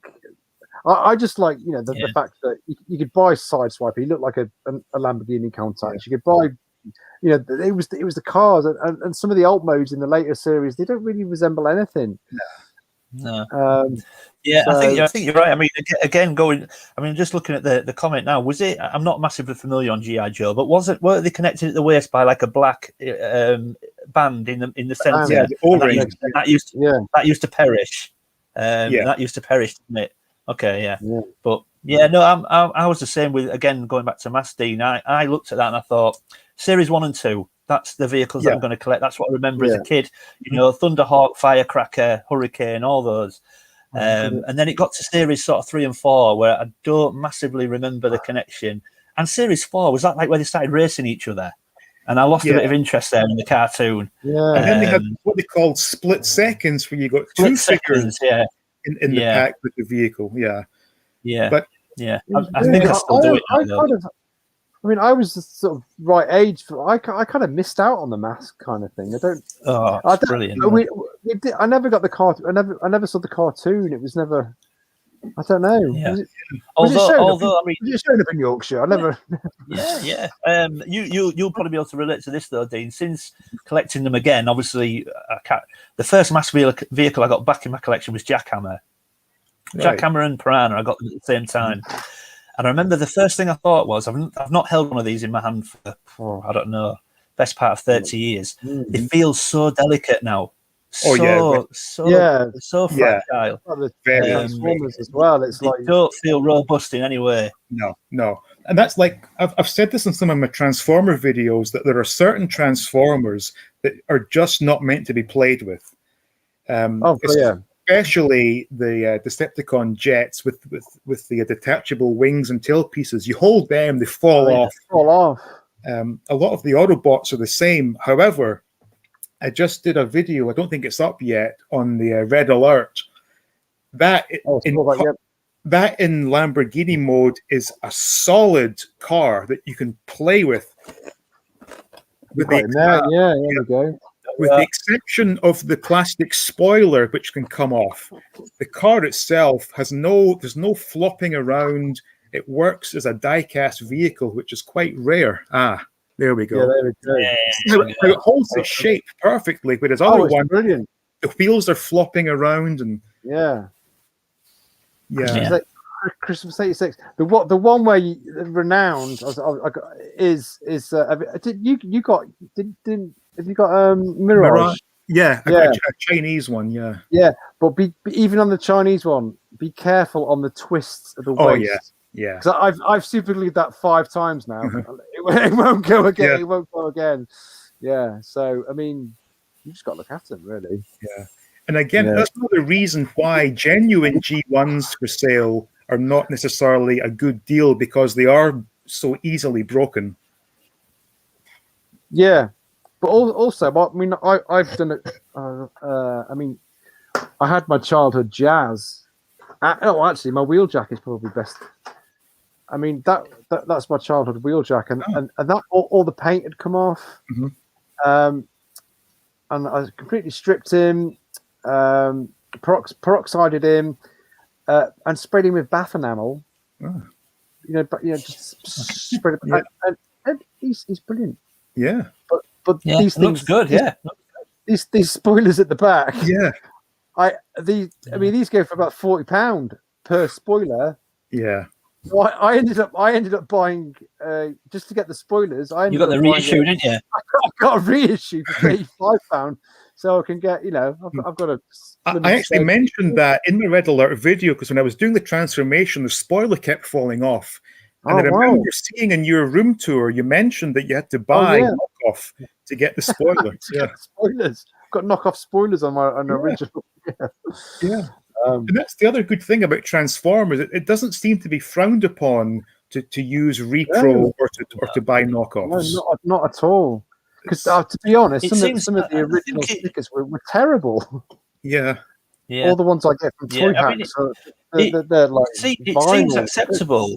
It seems acceptable in virtually all of the toy lines. Now, I'm not saying there isn't some people that still won't like it, but it seems pretty much acceptable in most of the toy lines. But yeah, the minute you mentioned Star Wars, yeah. I mean, I don't have any. Personally, I don't have any issue with it. Collect all you want for me. I mean, even I'm sure Luke knows about this. I tried to sell my Imperial Dignitary last week on a well-known Facebook group, and I went through I've never sold anything on Facebook before, and I had 2 days of stress. I ended up taking it off because just having that figure on and the questions I was getting asked, it was tarnishing the figure and my. I haven't really got a reputation of the collecting, but they were making me feel like an undecent collector, and I just took it off. And I'm still getting messages going, "You should put that figure back on. You've taken it off." And I'm like, "It's my figure, mate. No one's getting it now." Oh yeah. So anyway, on with the comments. I lost my. Oh dear, hang on. Oh, sorry to hear that. That's good. Very sad. Yeah, sorry to hear that. I would say that, yes. Transformers and Mask are amazing. Yep, definitely they are. Facebook groups are the cheapest for the last 17, unlike eBay. Yeah, they are. Yeah, it is, and he's right. Yeah, they are so cheap, but trying to get them first is a nightmare. Diff toys bring diff feelings. My other toys couldn't do the job here. I found skating did. All of my toys bring me up in their own way. Love them all. Yeah. It doesn't matter what toy it was. Whatever you enjoyed as a kid, if thinking about that can make you feel happy, then go for it. It's almost like a good toy is like a good album. You might listen to I don't know, like Queen. Bohemian absolutely. Rhapsody. I find that with retro games as well. It's like putting, you could play like Streets of Rage, and you can be like thinking, this is the equivalent of listening to Meatloaf Bat Out of Hell or something. It takes you back. Yeah, it does. I think you remember where you were and what you were doing at the time that song was out, or you were playing with that toy, don't you? Yeah, definitely. Yeah. And also for me, I'm able to sort of pinpoint the exact year certain things happened by album release date or whatever line in the Star Wars figure line came out. And I think for me, probably 1984 is probably my favorite year. Just so many great memories of that year. Yeah, I think it was. It was, like Back to the Future came out and all that kind of stuff. I was just going to say, a lot of good films. And it's funny how, as well, when you think back to the school holidays, it seemed that every day was a glorious sunny day, which clearly wasn't the case. It's strange. Yeah, it does. You probably wake up and watch some cartoons. Yeah. This is a good point, actually. So, believe it or not, an old friend of mine got in contact with me because he'd seen me on Retro Blasting. So we reconnected again. Oh, that's cool. We were talking about the Transformers and how we saw the cartoon in the school summer holidays. But the English schools started their holidays after us Scots, and we went back to school before you guys went back to school. And as a result, we never got to see the conclusion of season 1 of the Transformers. That's right. It had been scheduled for the English holidays, and we were back at school when they still had about 3 or 4 episodes to show. Yeah, I've heard someone say that before. Yeah.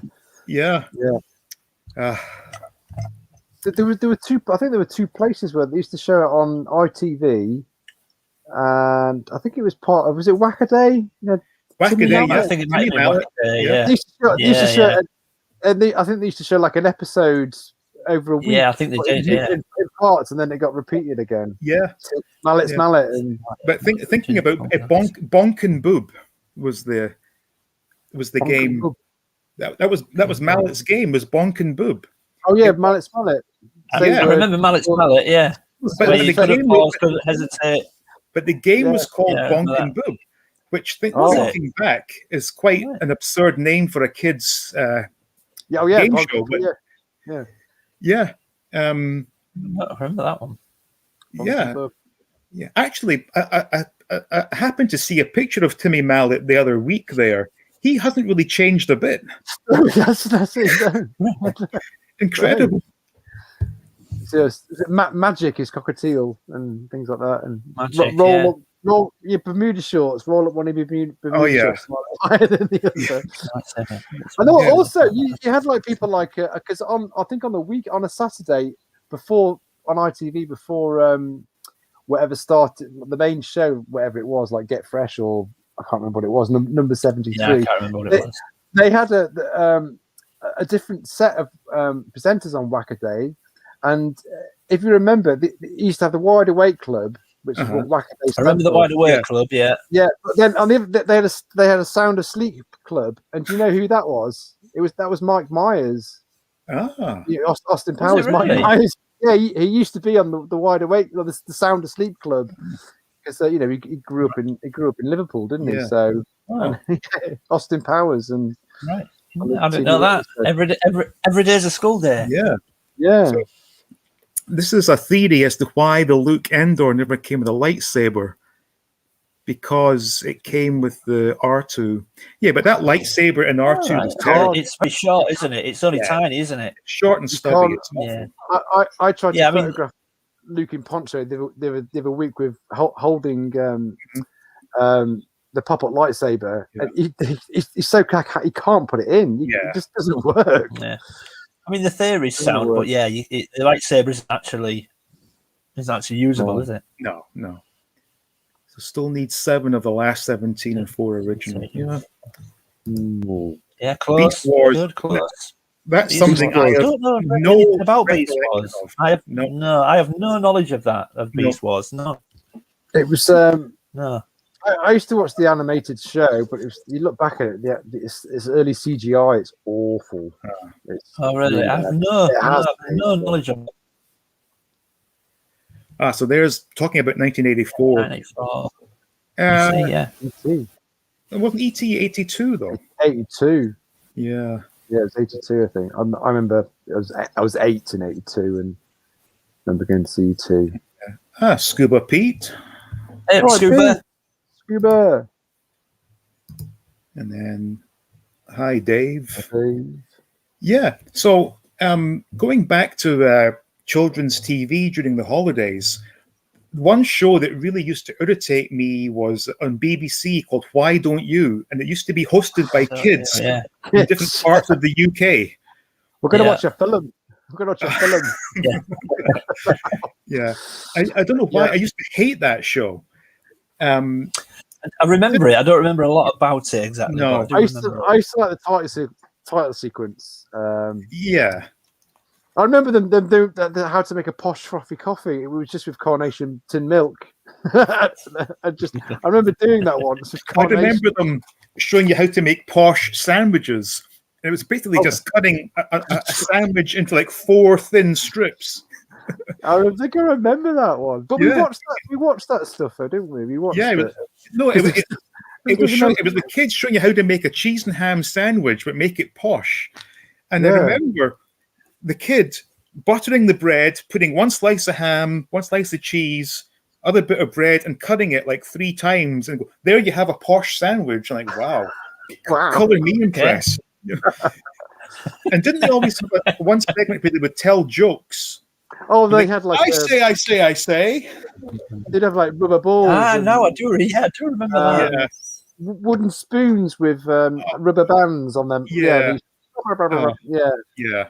God. Oh, terrible show. I was always a big fan of number 73 and Tiz was. Yeah. They had some great bands on number 73. Oh yeah. Number 73. Was Pat Sharp part of number 73? It was like Neil Buchanan, Sandy Toksvik. This might be just before. This might be just before I can remember kids. I remember it being a red-headed girl. Dawn. She was on roller skates all the time. Yeah. Yeah. They did like the bands like the Damned on and things like that, and like some proper like punky stuff. Yeah. It was quite forward thinking. That was. It was a bit like an episode of The Young Ones, but like for kids on a Saturday morning. Yeah, because that's The Young Ones. So Frank Sidebottom was born, wasn't it? Yeah, that's my childhood right there. Wasn't there like a semi sort of storyline on number 73 where there was like a love interest between 2 of the cast members? I think it was. The guy who used to look like Pat Sharp. He had the kind of the mullet, didn't he? Yeah, I can't remember his name. Craig. He was always trying to get with Dawn. Yeah. That was it. It was great. You just wouldn't show that kind of stuff now.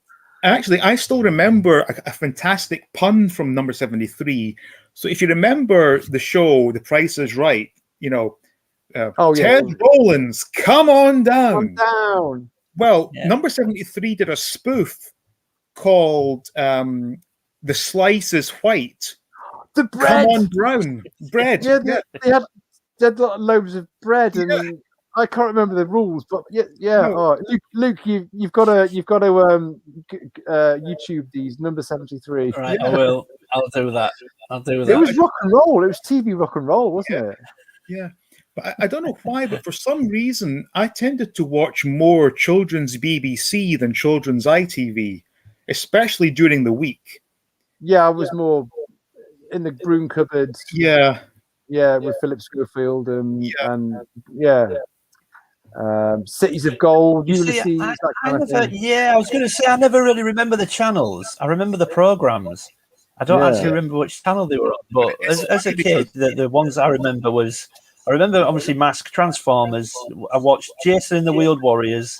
Oh yeah, there was Pole Position, Ulysses. Yeah, I remember those. Yeah. But yeah, I don't ever remember channels. I just remember the shows. And it's funny because if you ever think about some of your favorite shows, and then if someone says, okay, BBC or ITV, you have to really think sometimes because the two got really mixed up in your head. And I was absolutely blown away to find out that Roland Rat was on both ITV and BBC. I think he started as TVAM. Yeah. TVAM. Yeah, I remember him on that. And then he went to BBC. He got really big. I had a big issue with Roland Rat when I was a kid because I used to get at school because of Roland. I was, hey, Roland. I used to, oh, shut up. I used to get like, oh, Roland. Well, the minute everyone knew at school that I was a Star Wars fan, I was happy to get called Luke Skywalker, though. Yeah, oh, yeah. Yeah, of course. I was all right with that. Yeah. Well, of course, my initials are DM. Dr. Martins. No, Danger Mouse. Oh, yeah, Danger Mouse. Oh, Danger Mouse. Oh. Poor Chief. He blacked out. Right, Bo. Oh. What's happening? But it worked, lol. Okay. Okay. Later. Later, right. Why don't you was Tom Kite? Yeah, it certainly was. Tom Kite. It's a nice bit of Cockney rhyming slang for you there. Tom Kite. Tom Kite. Is that maybe a Scottish thing? Tom Kite, shite. Oh, what a shite, Tom Kite. Oh, right. No, yeah, I wouldn't have got that. Yeah. No, why don't you? I don't know. I think it was the fact that I didn't like being preached to by other kids. No. Yeah, I could get to it. I could see that. Have to make posh sandwiches. Yeah.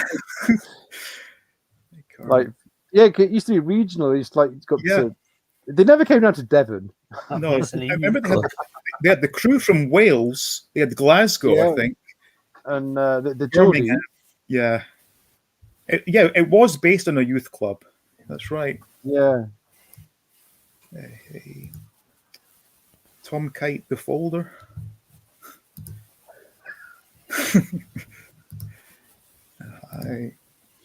The golfer. Well, yeah.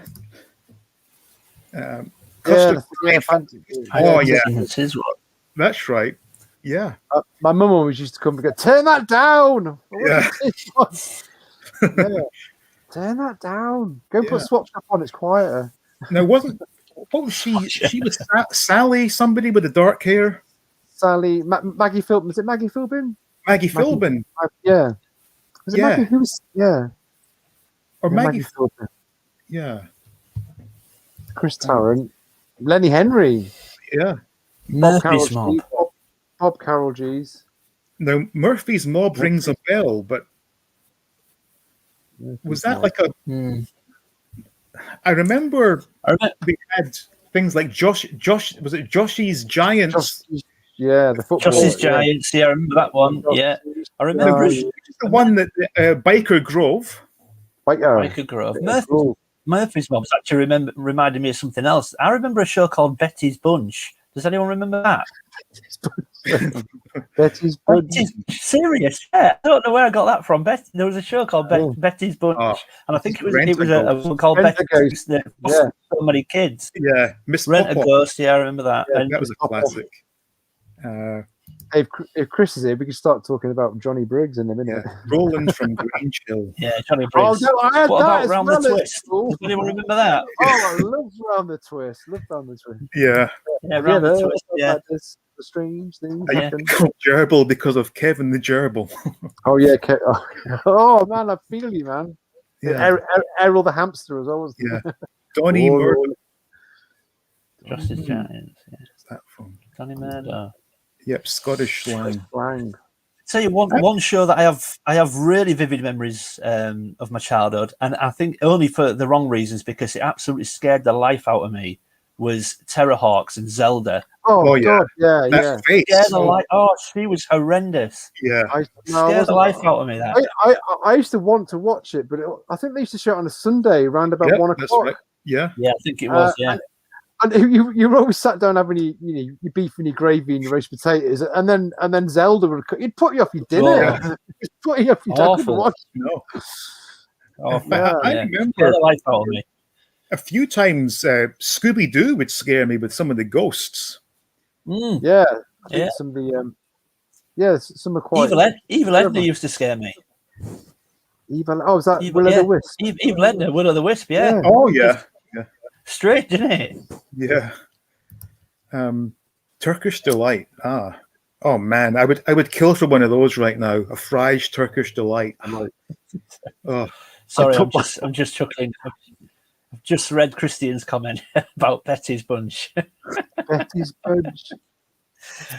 Oh, hey Tim. Oh, Mr. Hayes, Tim Hayes. Sally James. Hey Tim. Sally James. There we go. Shite Hawk. A member of Josie's Giants.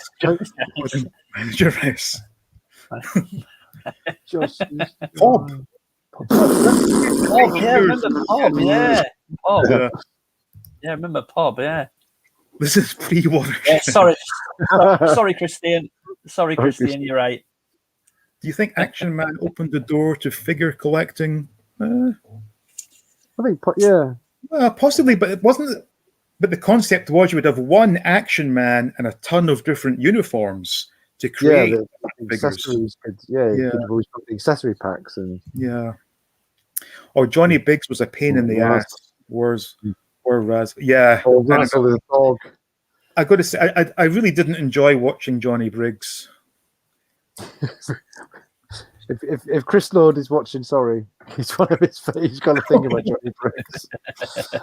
I think because Johnny Briggs' father was in. Yes, it did, didn't it? Was in Star Wars. Yeah, he was one of the Imperial. He used to play tic-tac-toe at the end of Terror Hawks, didn't he? Yeah, he did. That was the best bit. It wasn't also the head teacher from Grange Hill. Oh yeah, Mr. Bronson. Yeah, it was. Yeah. It was. Yeah, he was. In Empire, but it does. Yeah. The tic-tac-toe at the end of Terror Hawks. Yeah, remember that? Yeah, I do. Yeah. Really enjoying your helmet collection tour. Thanks, Pete. Thanks, Pete. Good. Last one tomorrow. Part 4. Is it Friday tomorrow? It is. Yeah. Oh my Super word. Gran. Now, was that shown in England? Super Gran. Yeah, it was. That was Scottish, wasn't it? It was Billy Connolly sang the theme song. Stand up, Superman, was Batman, Robin. She's got more front than a row of houses. Yeah, the one to be Iroquois at the Abrams. Yeah. I remember that. I remember Super Gran. I also remember Woof. Anybody remember that? Woof the dog. Yeah, Woof the dog. The boy that turned into a dog. That turned into a dog. That's scary. The boy who won the pools. Yes, Sundays. I remember that Sunday. One. I don't remember that one. I don't remember that one. I remember Teabag and T-shirt. Mr. Bronson. Yep. Mr. Bronson. Yeah. The boy who won the pools. The boy who won the pools. Fry's chocolate cream. I remember that being somewhat sickly sweet with that fondant filling. Yeah. Not one of my favorites. Good. I got to say, I am as happy as a pig in shit right now because my local supermarket has managed to import a small selection of Cadbury's candy bars, and they have Biscuit Boost. Oh my god, Boost, yeah. Oh yeah. I've been snapping those up. Although it's $1.69, slightly overpriced, but worth it though. So what's that in pounds to us, Dean? Maybe £1.30, £1.40. Yeah. Really? $1.30 for a chocolate bar. Yeah, because I mean, I don't mind Hershey bars, but every time I've been to the States, it's like, I'm sorry, the guys in the States, but your chocolate's really waxy. Oh yeah, am I right? Well, Scuba Pete knows because he gets some Cadbury stuff, but it's really waxy. I would describe Hershey's as almost having a soapy cheese taste to it. It's really bizarre. I mean, I don't want to slag off American food at all, but like, no, we made bad chocolate. There's a few things America cannot do at all well. Chocolate being one, Cheddar cheese is another. Bread. All the bread it's so sweet. Does everything have cinnamon in it? That's the impression I always get at American food. No. Everything's got cinnamon in it. Not everything, but it is very common though. But for some reason, when you buy a loaf of sliced bread, it's so sweet, and it must be absolutely filled with preservatives. Because when I was back in the UK 2 years ago, the bread would only last 2 or 3 days.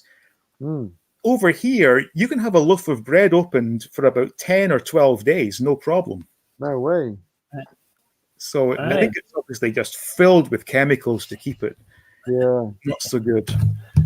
I do like Reese's though over there. Yeah, Reese's Pieces. Yeah. Yeah, Reese's Pieces are good. That's all good stuff. And hot dogs off the street in New York are amazing. Yeah. You never know what you're going to get, but every one of them has been amazing. Yeah. Bronson was also, yes, he was.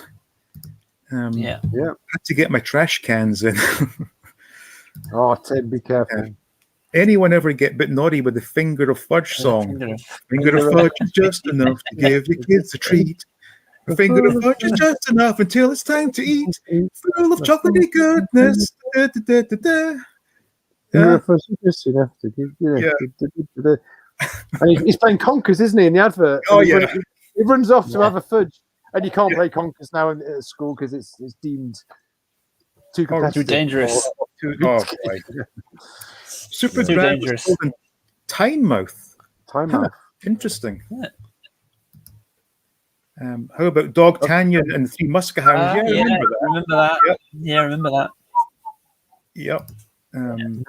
Vicky the Viking. Cadbury now is American, owned by Kraft. Yeah. Oh yeah, no, they bought them out a while ago. Yeah. Oh, fish and chips. Yeah. I think I described this before, that America cannot do fish and chips to save themselves. No, I've had fish and chips style in a themed pub in New York, and it wasn't like, what the heck? These are French fries. Terrible, yeah. Trash got picked up earlier. Okay. Bronson was Admiral Ozzel. That's right. Ozzel, yeah. They would get it. Kids with substituted girls. The kids were substituted. I don't know what that means. No, kids. When we grew up with toys, do you think? Does that mean? Finger of Fudge is just enough to give the girls a treat. Oh, right. I get you now. Right, yeah, with it. Yeah. Tez, Reese's Pieces and peanut butter M&Ms family side bags. Part of my deal with Darth Mark for pop-up lights. Yeah, you go. Yeah. Oh, yeah. Mark will send some chocolate over there. Now, do you get peanut butter M&Ms in the UK? I've not seen them. I don't know. I've not seen them. You get the ones with the peanuts in, but I've not had peanut. I don't know actually. Like soft. Basically, M&M's version of Reese's Pieces. Oh, they're really good. I don't think so. No, I've not. To be honest, I've not bought M&M's in a long time. Yeah. Another thing that I really don't think America does particularly well are crisps. Their flavors are not nearly as bizarre as the flavors you get in the UK. Like, I would give anything for some roast chicken or pickled onion, tomato, that kind of stuff. America is basically plain sour cream and onion, barbecue, and salt and vinegar. That's it, really, more or less. It's completely unacceptable. Battle of the Planets. Yeah, that was one of my favorites during the holidays. I remember a lot of that one. There we go. This is a good one, Tez. There you go. Look. I was actually with one of my friends. He wanted to see the Bolton Wanderers play the match. So we went. Definitely don't believe it now, Tez. No. Treats. Yeah. That reminds me of an old joke I remember. A man goes to the doctor. He says, "Doctor, I've got a peanut stuck up my bum." Doctor says, "Give it a moment. It'll come down a treat." Come down. Oh, I never put a peanut in your ear either. I just get the doctors to get it out because you can't get it out. Hosted by David Duchovny. The red that was soft porn. Red shoes. Yeah. Was it? Okay. When we first got Channel 5 in the UK, the Red Shoe Diaries was the show to watch. I don't remember that. That must have been Right. No, I don't remember that either. Yeah. I used to. I was the right age. Oh yeah, no, I used to record it on VHS and watch it afterwards. Was it a bit risque? Good work. Yeah, it was soft porn. Yeah. Oh. In the newspaper, in the TV section, you used to have a black triangle. Yeah. Mm-hmm. You used to look for those. Yeah. Breakaways. Oh, I can't take away my breakaway. Yeah. You can get peanut butter M&Ms. Okay, good. Oh, there we go. Yeah, I've not seen them yet. Oh yeah, prawn cocktail flavored. Yeah. Oh yeah, there we go. Fantastic. Prawn cocktail Seabrook crisp, brilliant. Skips. Oh yeah. Skips. Space. Was it Space Raiders? Space Raiders. Yeah, Space Raiders. I never got along with Skips. They always used to go weird on your tongue, didn't they? I could never get along with them. No, it was the bad. Yeah. I know that was what they were. That was a trademark sort of thing, wasn't it? I couldn't get along with it. Oh, I remember that. Yeah. The commercials for Tudor crisps were always, I'd climb a mountain for a packet of Tudor. Packet of Tudor. Oh, I think I remember those. Yeah. There we go. Oh yeah, it's good. They're brilliant. They're probably one of my favourites to this day. Monster pickled onion are brilliant. Oh, brilliant! I've got some in the cupboard downstairs. When I was back over, brilliant. 2 years back, I was buying them not every day, but pretty close to it. Good. It's such an intense flavour, and the texture of those Monster Munch as well. To me, it's the perfect snack. Yeah, they are good. Yeah. Oh, roast beef is, of course. Roast beef are good. They don't hit the heights of pickled onion, but they are good. No, do you remember the red one? Yeah. Do you remember when they did hedgehog flaming hot? What? Yeah. They came in a brown bag. No, they were. No way. It was just like chicken beef. But beef or chicken, hedgehog flavored crisp. Right. Everybody at school bought them because it was like, the hedgehog flavored. Yeah, I'm so googling that. Another thing to remember: at what point in time did cheese and onion and salt and vinegar swap colors? Yeah, Walkers, they've always wrong color, haven't they? Cheese and onion should be green. It used to be green. Yeah, and cheese and onion are green. Cheese and onion are green in every other crisp line, barring Walkers, the blue. And green is salt and vinegar, where it should be the other way around. Every other crisp line, salt and vinegar is blue, isn't it? Yeah. Yeah. I don't know. The mysteries of unanswered snacks. I don't know. It's been like that as long as I can remember. We need to ask Gary Lineker. Yeah, of course. Going back to the Red Shoe Diaries, a lot of saxophone music as the shall we say, romance scene was taking place. Nobody's mentioned Flaming Hot Monster Munch yet. They're right up there as well. Oh yeah, they're good. Yeah. Third in the line. I missed the video shop experience. Yes, absolutely. The local video shop. That was great. Yeah, I missed that. Yeah. In fact, if they had a Blockbuster locally, I would still use it. Yeah. There's a few. All this streaming and downloading, I would still do it. Yeah, there's a few Blockbusters still in the States because I think there's a couple of guys who got together and bought the franchise. I think there's one in Ohio where you can go in and it's just they've got all the branding and everything. You still get DVDs and VHSs as well. So I would use it definitely. I liked it. It was an experience, wasn't it? Yes. Sorry, I've just seen one coming up. Dave. Yeah, sorry, I'm jumping. I chocolate flavored crisps. I don't remember that. Yeah, I remember them. Yeah. Oh.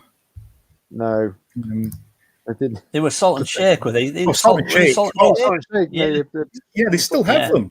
Yeah. Do they? Yeah. I remember getting those a couple of years back. I was having to show my wife all the different crisps we enjoyed when I was a kid. And I was amazed that most of them were still available for sale, although by today's standards, the bags were tiny compared to what I remember them being. Yeah. I remember Smith's jackets. Remember those? Oh, yeah, that's right. They had the sort of unpeeled potato, so they had like a crispier edge to them. Yeah. Oh, yeah, I love the Beef Monster Munch as well. Yeah, they're good. Yeah, good. We always got on talking about food at the end, don't we? Yeah. Nice and spicy. We haven't knickknacks. Knickknacks, yeah. But you know what? Even though we're not talking about toys, we're still talking about memories. Memories, memories, and that in itself is enough. This would almost be perfect timing for the eBay crisp story, Dean, wouldn't it? Oh yeah, it's really what the unopened bag of crisps. Oh, I can't explain it. You need the pictures, but yeah, that was funny. Yeah. Someone bought an eBay packet of crisps. No, but I'll try to be quick. I have a tendency. Rachel does call me eBay police sometimes because I have a tendency that when I'm browsing eBay, if I spot a listing that is in some way dodgy, I have a tendency to email the seller. I don't even know what was I searching. I don't know, but I basically found a guy selling. Do you remember Frisps? And he was selling an unopened, out of date bag of Frisps from about '94, I think, and he wanted like £1,000 for it because it was just. I mean, what constitutes a 20-whatever-year-old bag of Crisps? So rather than message him and sort of say, "Look, what are you doing?" and say, "Look, this is ridiculous," I messaged him as if I wanted to buy it. Oh, brilliant! And I needed this particular bag of crisps to finish my collection, and he started to believe it was really valuable. And in this conversation, I was talking about Sotheby's and getting it valued, and he ups the price by about £1,800 during this conversation. And he's like, "Oh, really? Is it worth like this much million?" I said, "Oh, yeah, if you get it checked." And we had a massive long dialogue about how, and I said, if I can complete my Frisp collection, I'm going to use the money to complete my 1996 collection of bits of pizza crisps. And it was bang into it. Well done. Well done. And I think in the end, I actually think he must have contacted Sotheby's because when I told him to do that, I never heard from him again. So, brilliant! I'm assuming he did it. But, my God! Oh, wow! Brilliant! Just seeing what mentioned there, it reminds me of when I was in primary 2, Golden Wonder, I think, had a promotion where if you sent them in the empty bags, they would send you these pin badges from the World Wildlife Foundation, different animals. Right. And I remember, clear as day, I can no longer eat Wotsits because there was a guy who had the badges and he was swapping the badges for more empty bags. And he was eating cheese Wotsits, but also picking his belly button at the same time. And that image has stuck with me for all these decades that whenever I see Wotsits, I think of this guy eating. Wotsits aren't one of my favourite. No, I struggle with the texture of Wotsits. Yeah. I have I remember I've got a vinyl record, a single from Golden Wonder, and I remember the slogan, Golden Wonder, Britain's most noisiest crisp. Oh yeah. Yeah, I've got that single somewhere. Yeah. Knickknacks, scampi flavor. Again, all these fishy flavors. It was scampi and lemon, wasn't it? Yeah, they were good. Yeah, scampi and lemon. Really good. We've got Father Brown's crisps, animal shapes. I don't remember them. Don't remember that at all. Blue Arbor. What do we have here? Hey, Mark. Hey, Mark. Talking about crisps again. All this crisp making me hungry. Going to get some from the cupboard. Do it. Make sure you tell us what they are, Jack. Yeah, frazzles. Bacon frazzles. Oh, fantastic. Frazzles. Yeah. What was the scampi fries and frazzles? Yeah. Spare rib flavor. Wow. Spinning rib, yeah. Oh, look, there they are as well. Lots of Frazzles. Yeah, that's it. Oh, there's an emoji for Frazzles. Oz. Yeah. Smoky bacon's a flavour I miss. Yeah. Like I Yeah. said, I don't know why you would think America would have more adventurous flavors, but no. Very, very, very conservative. Nothing too extraordinary. Am I right in thinking though, Dean, that I always see the brand is it Lay's? Yeah, they Lay's. Always look like Walkers. They always look like Walkers to me. Walkers, same thing. But they don't do. No, they don't do the same flavors, but right. The logo is very similar to Walkers.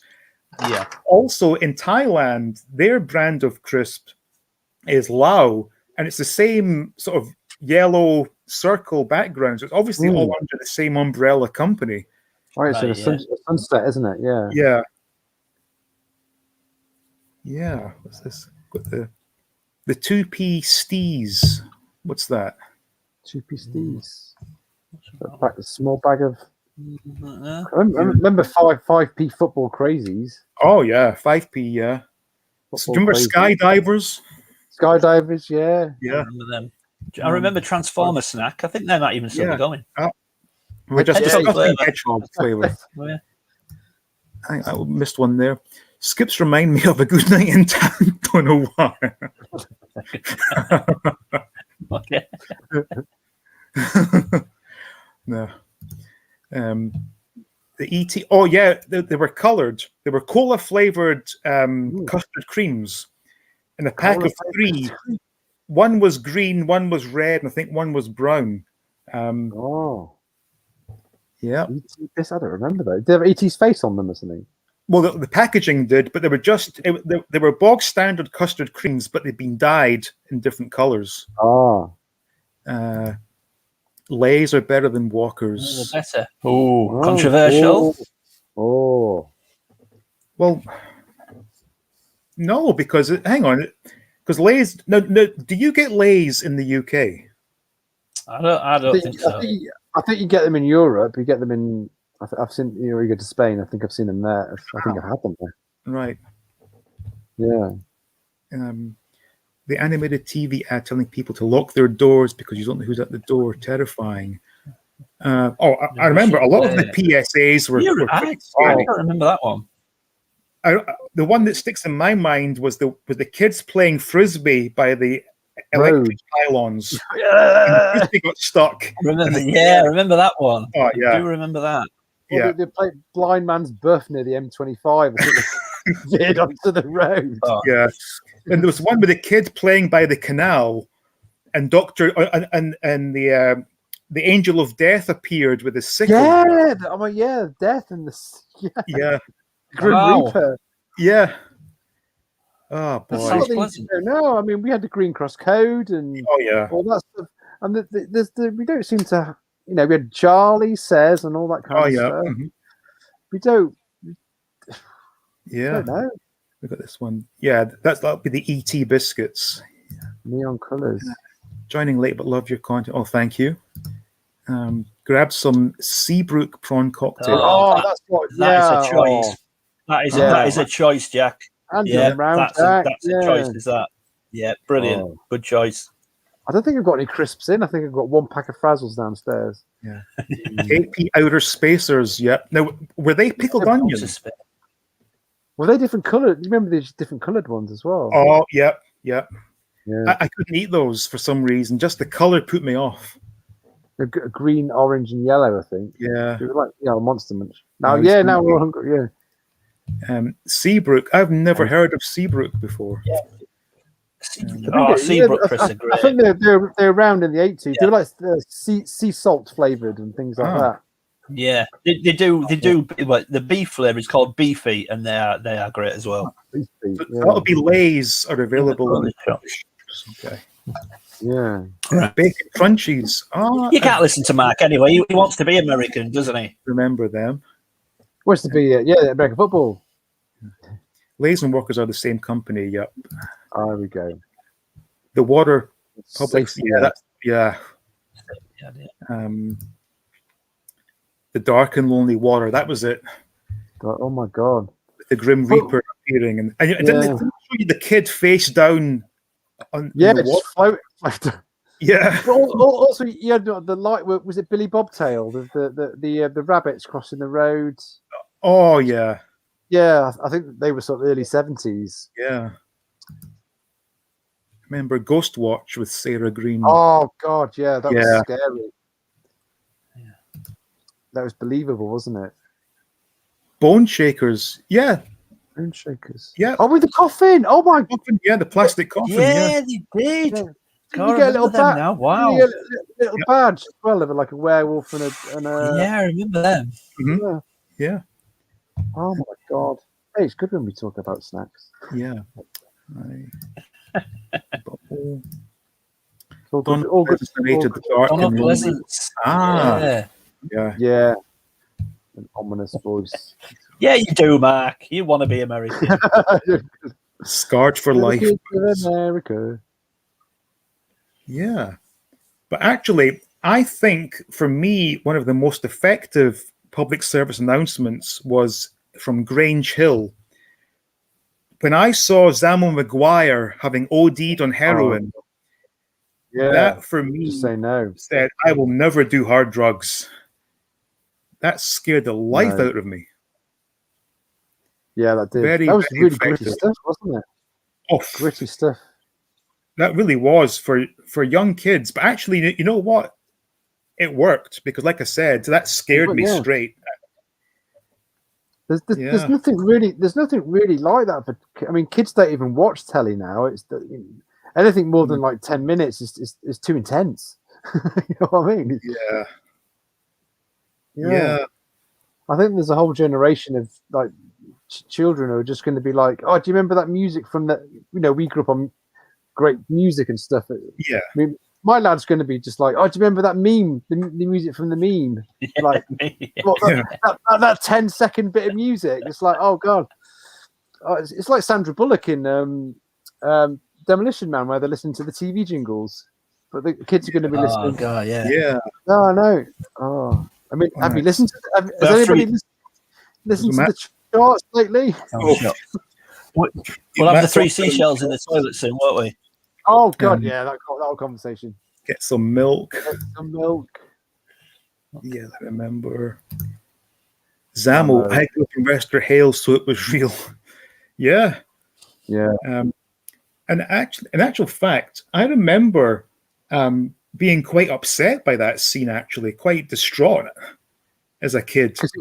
It was Rowland who found him, wasn't it, as well? And he was such a gentle giant and a nice character. Zamo, are you all right? Zamo, it's not moving. Oh, yeah. Yeah. Man. They just don't show that kind of stuff anymore. What's this? They're too busy looking at their mobile phones, sadly. What are you talking about? Are you getting the 5 Kenner? Yeah, I'll need to look into that. I like what you've said about it so far. So you're saying it's a massive book, just detailing all the figures from Kenner. Yeah, all the card backs, everything. It's huge. Just the figures. Yeah, I mean the guys have really attention to detail on it. Yeah. It's just YouTube it, Dean, and the guys have got a video on there. It's unbelievable. That's something I'd definitely be into. What about the chewing gum with the temporary tattoos inside the wrapper? Tasted like I remember them. It was like the yellow face, the yellow smiley face. Is that right? Smiley faces, yeah. I think you got like a couple. You used to wet your finger in. Yeah. You have to wet your finger. Sit on the school bus and do that. Yeah. I remember my favorite tattoo gum was called Pirate Tattoo, and it came with a stick of bubble gum, but it had 3 realistic pirate tattoos, like the anchor and everything, and the mermaid. Yeah, those were great. Those were really good. I have a spare book. So there you go. Strike a deal. Yeah. So is this? Mark ordered 5. All right. So I'll talk to Mark on Twitter then. Yeah, that's definitely. It sounds amazing. So is a book like what? the size of your torso. Oh, You said, yeah, it's really big. Yeah. right. Yeah, Johnny got it out on the stream a couple of weeks ago, and it's like, wow, that's huge. Okay. What was the TV show on CITV that was a bit like Terry Hawks? That the baddie had a scorpion over his eye and a big robot that was created out of different I know. That's yeah. There was Starfleet. Starfleet. Yeah, no. The music was done by Brian May. Starfleet. Oh, wow. Yeah. Starfleet. That was great. It was almost like a Japanese version of Terrorhawks. Starfleet.